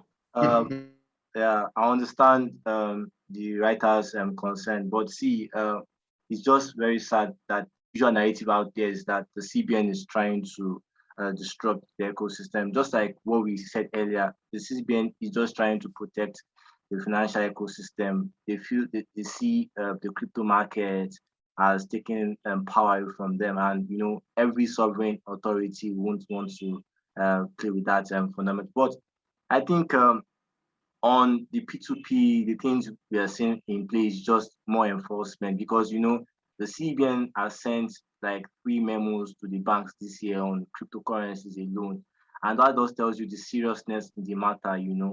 And you also need to understand that it's just unfortunate also the P2P arbitrators are not making things interesting. We see the fact that some of them charge exorbitant exchange rates. So I tell people that, man, I find it very, very sad for those that earn in Naira and have to convert their earnings to the US dollar to buy the crypto assets with this ongoing ban. So what I can just tell you is that the narrative will not change. The narrative would at some point change. Emefiele will not be the CBN governor forever, definitely. We're not going to have the same political structure. But going on, but I tell people that don't get too frustrated. Try to, if you see that getting crypto assets is almost impossible, take into crypto knowledge. For me, for example, my exposure is basically crypto knowledge, and that has really even given me a lot of crypto than I'm very sure some investors. So try and look at the strengths, your core strengths, what you could do while the framework is being designed. But please don't take that frustration into desperation, because sometimes you now become an easy target for scammers, and that's very, very, very sad. Yeah. All right, thank you for that, Olumide. So the next question also directed to you. Good afternoon, everyone. Thanks to the panelists for the session so far. Olumide, you mentioned the importance of crypto knowledge for anyone wanting to go into that space. My question to him is, where would he suggest is the starting point of this learning process of being knowledgeable about cryptocurrency and how it operates? Okay, good question. Just like what Jibola said, I'll tell you that, see, like me, if I wake up in the morning, the first thing I read is, apart from reading my reports and stuff, I read financial news sites. So I always glance through Nairametrics. So if you spend 15 to 30 minutes daily on just crypto markets, for example, just reading about crypto markets first, you understand? We have stories about basic, what it takes, Bitcoin trading. All you just need is to Google. You will see stories about how to learn the crypto market and things like that. If you spend 30 minutes daily for just 3 months, you see the results will speak for you, and that's a lot of people on this call can attest to that. So basically, you can learn from financial media sites. And if you want to be more aggressive, you could take courses. You could take Coursera courses around the blockchain. There are also business school programs offering and that. So that will also help your website. And another thing, when you are taking, when you want to be successful about crypto knowledge, follow credible influencers, follow people that understand the space, follow people that are not partisan when it comes to analysis, follow people that are very educative. So where you see this kind of people, you see them on Twitter, you see them on YouTube, you see them on LinkedIn. So when you follow them, this is what happens. They drop nuggets on their feed. So you tend to start engaging, you start to understand the terms and things like that. But you see, the thing about crypto knowledge is that it doesn't work instantly. That's what really discourages some people. But this is the upside. Once you have an understanding about the crypto knowledge, you become very, very successful. I'm very sure Jibola, many of these guys didn't learn crypto market in universities. We didn't learn crypto market in any traditional institution. Most of us self-taught. Most of us we did courses. Most of us we got through information through financial, and we empowered ourselves. So that's what makes us. So nobody is a fountain of knowledge, and nobody was born understanding the crypto market. But you need to pay sacrifice. You need to pay. You need to spend time. Anything that is worth doing well, you must spend time. If you see anybody successful in the crypto market, that person has invested considerable amount of time, energy, and his blood. So that's all I can tell you. So there is no quick rich scheme in anything. You might see some people at a very young age being very successful, but the time spent on that asset, understanding that asset, you didn't know the number of candles the person burned. So I think people need to understand the value of spending time on these assets. Thank you. Sorry, hold on. Okay. Let me add Yeah, something. go ahead. Go ahead. Right. And one of the best things you can do as an individual trying to like break into this space is, like as you said, there are influencers you can follow that are not like biased, but also choosing the right platform, right? And that's something we pride ourselves on at Bundle. Like when you start your journey with us, from when you register, like we are with you all the way till you make your first trade and you become an OG in the space. We have a very intimate community. Like we have weekly AMAs, which is Ask Me Anything for new joiners on a weekly basis in Bundle. So we try to be with you from the beginning of your journey to as long as you want to stay in the space. All right, thank you for that. And please, those seeking knowledge in the crypto space, follow Nairametrics, follow all the panelists. Their social media handles are on our page, so you can go there and follow them. Like Olumide said, we drop nuggets. Even me personally, I know I drop nuggets on my Twitter from time to time. Ajibola Lawal, I'm sure, is the king of knowledge, of nuggets, sorry. He gives it every single time. So you guys should follow that. And also we started running a program on our metrics called Crypto on the Go, where I basically give a summary of what I've gone down in the world of cryptocurrencies every week. So you guys can catch that, on a weekly basis, where you guys will be able to see and get a summary of everything that's going on in the crypto space. So now going to the next question, Ajibola, this question is for you, DeFi related. Does compound interest work on speculative assets? Actually, sorry, this question is for Lumide. Does compound interest work on speculative assets? Ethereum seems to be a speculative asset, saying that its high transaction fees are not sustainable. Olumide, you're mute. Oh, sorry. I think the question is a bit confusing because when you're talking about compound interest here, you're talking about time and you're talking about periodicity, right?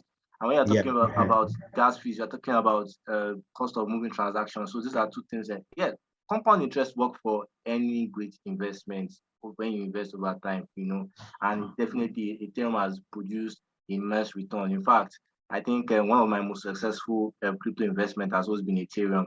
And that's because, at the time I got into it, it was pretty very, very cheap. So I think, yes, it does have an effect, but that's if your position, if you have the right price entry and you keep it for a period of time. So definitely compound interest to play. Then if you talk about investing in protocols, staking and things like that. So definitely, yes, I have exposures in those kind of assets too, that at some point when you get interest, you invest back, and yes, it has a compounding effect on your returns. Now, for gas fees, yes, we have an understanding about the fact that Ethereum gas fees can be embarrassingly high. But you see, you can't take away the fact that Ethereum's functionality is immense and the kind of developers on that platform. But a lot of arguments is that because the move from work to stake has not really been fully implemented. But I think the future upside is that, well, if you are somebody that can't really play big, I think Ethereum transactions will not be suitable for you, because at some point, moving some NFTs, you see bills as high as $200-300. So, well, we have competitors, Solana, Polkadot, Tezos, Polygon. So there are other ones, but the truth is that in terms of NFTs, in terms of developers, in terms of the ecosystem, Ethereum is the one to beat. So I think people should take note. All right. Ajibola, you want to add to that?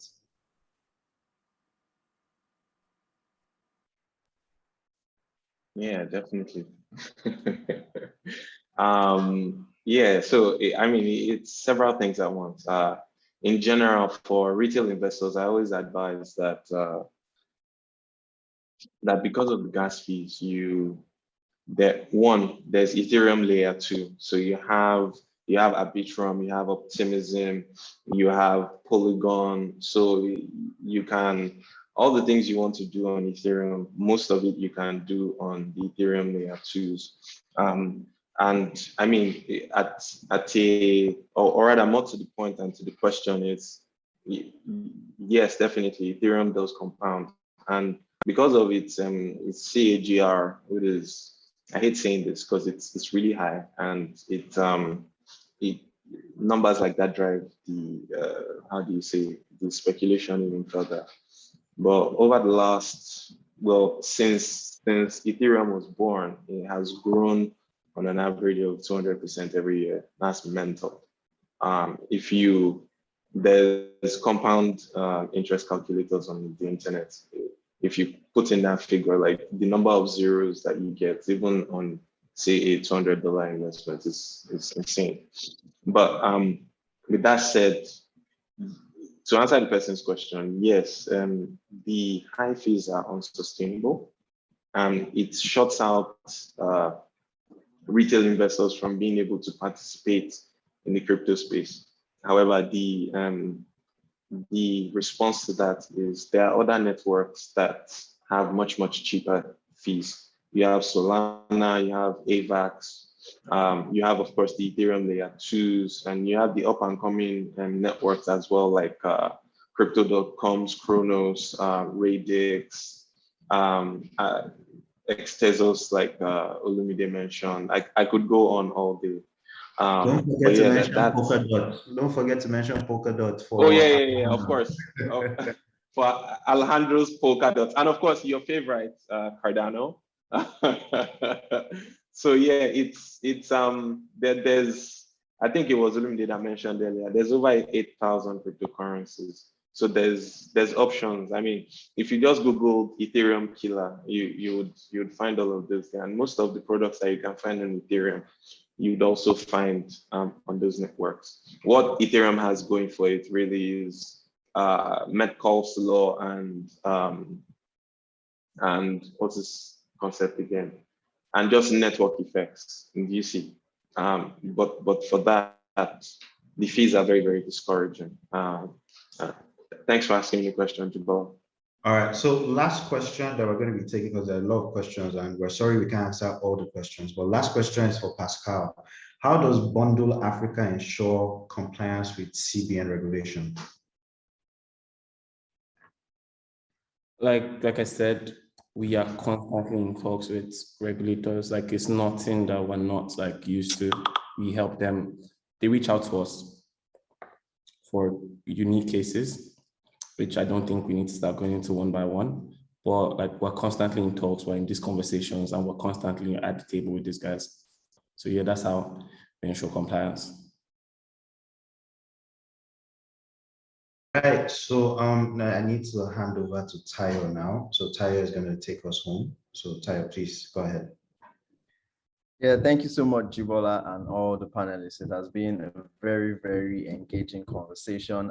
Before I let you guys go, I would like to get your final thoughts on the conversation. Pascal, starting with you.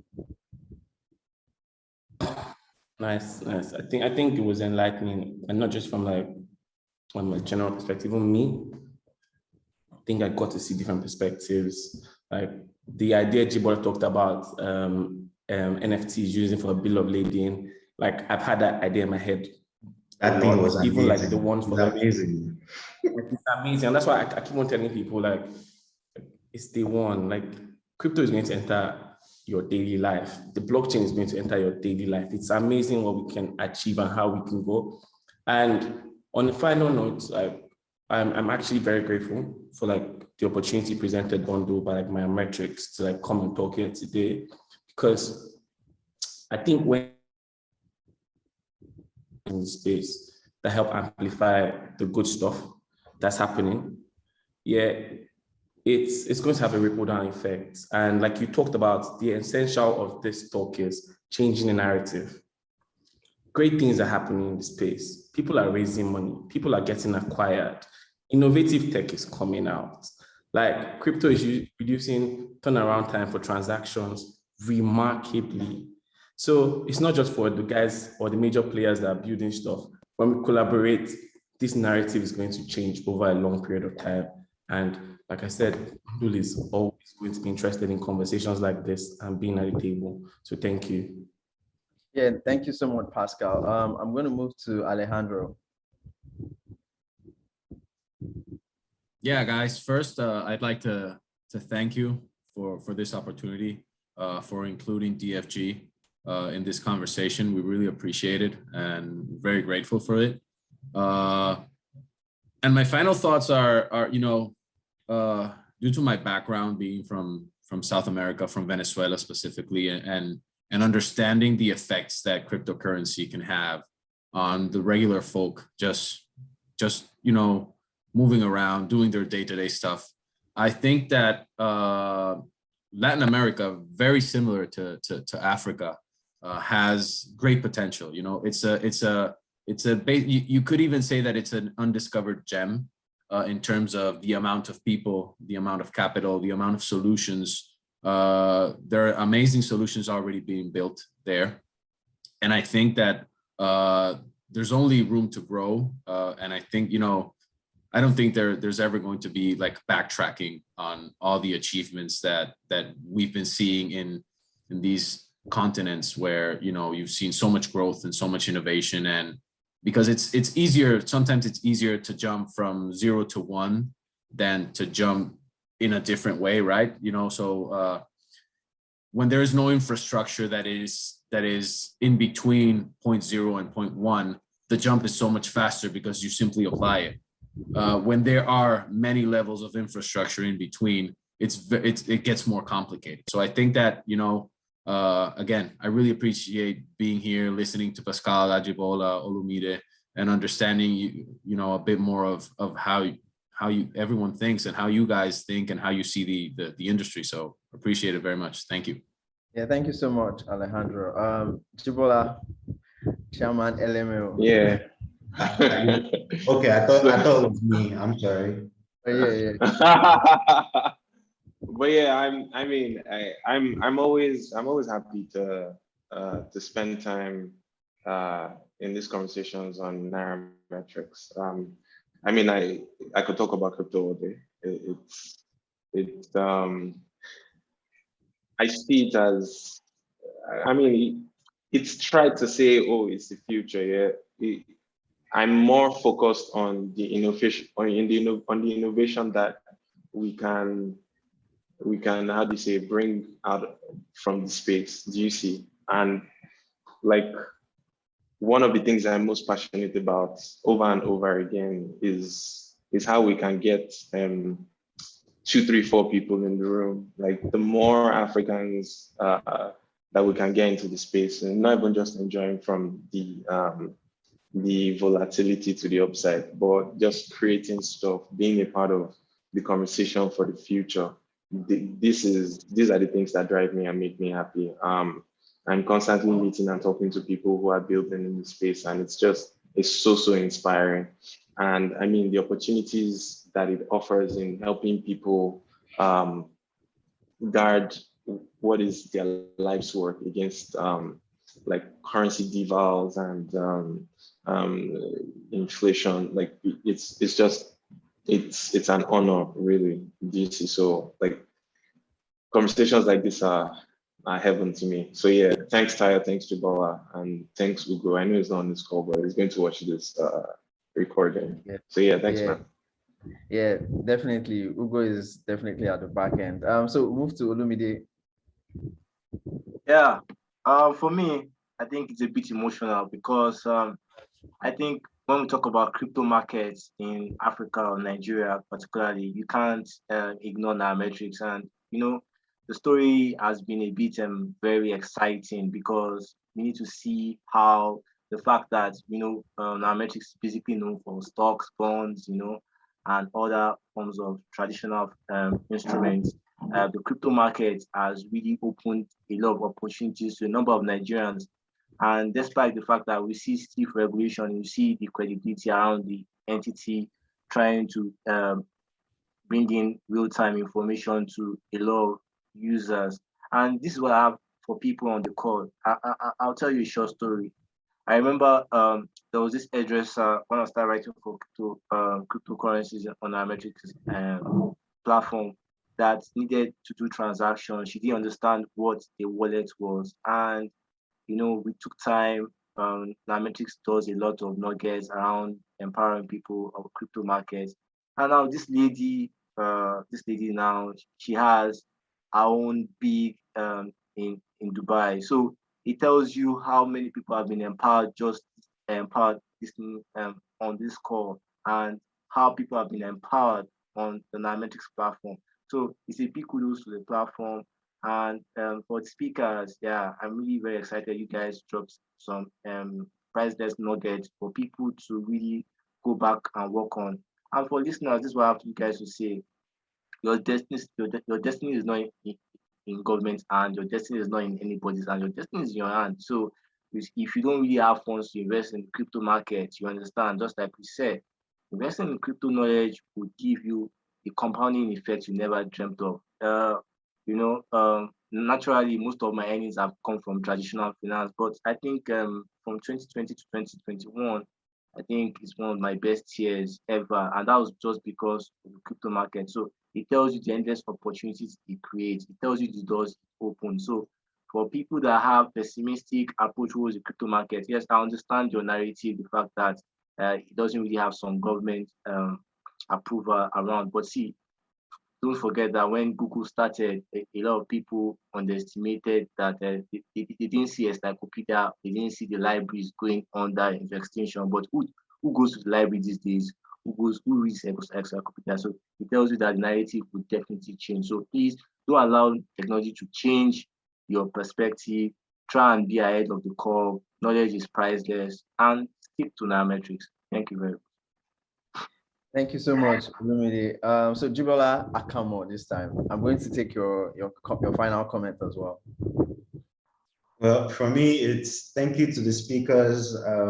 It was an awesome conversation, and I'm really happy to have been the moderator of this session. I've been in the crypto space for 4 years now, since I've been in the university, and I've just more or less dived in, gotten that knowledge, and I'm happy that I'm on a platform like this, platform like Nametrics, to be able to share that knowledge, to the whole world and educate people in the space. All the knowledge I've acquired over the years, all the knowledge of trading after getting wrecked, after being 100x leverage on a particular trade, to also making, some good stories and making some money along the line. But, I'm happy that I'm able to do this for Nametrics. I'm happy I'm able to do this for myself.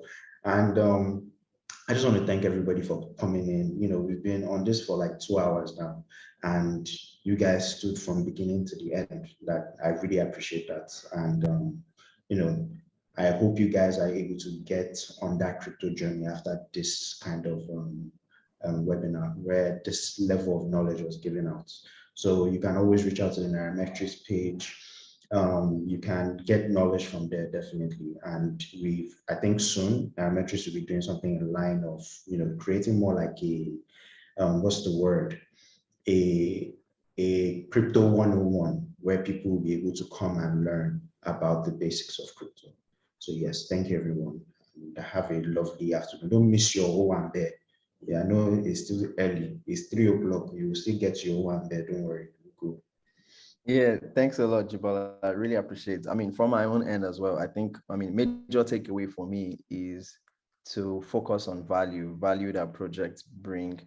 Try not to get too overexposed, and obviously read and spend some time. If you take it from me, I think this is still a very good time to enter the industry. It's still a very good time to go with the wave. And keep reading Nairametrics, follow Nairametrics. We have a lot of shows. We're on radio, we're on Clubhouse, and we try to speak knowledge to the Nigerian and African populace as a whole. So guys, have a great weekend. Thank you so much for joining the show and spending so much time listening. Thank you. Bye-bye, guys. Take care. All right, bye-bye. Thank you, guys. Bye-bye.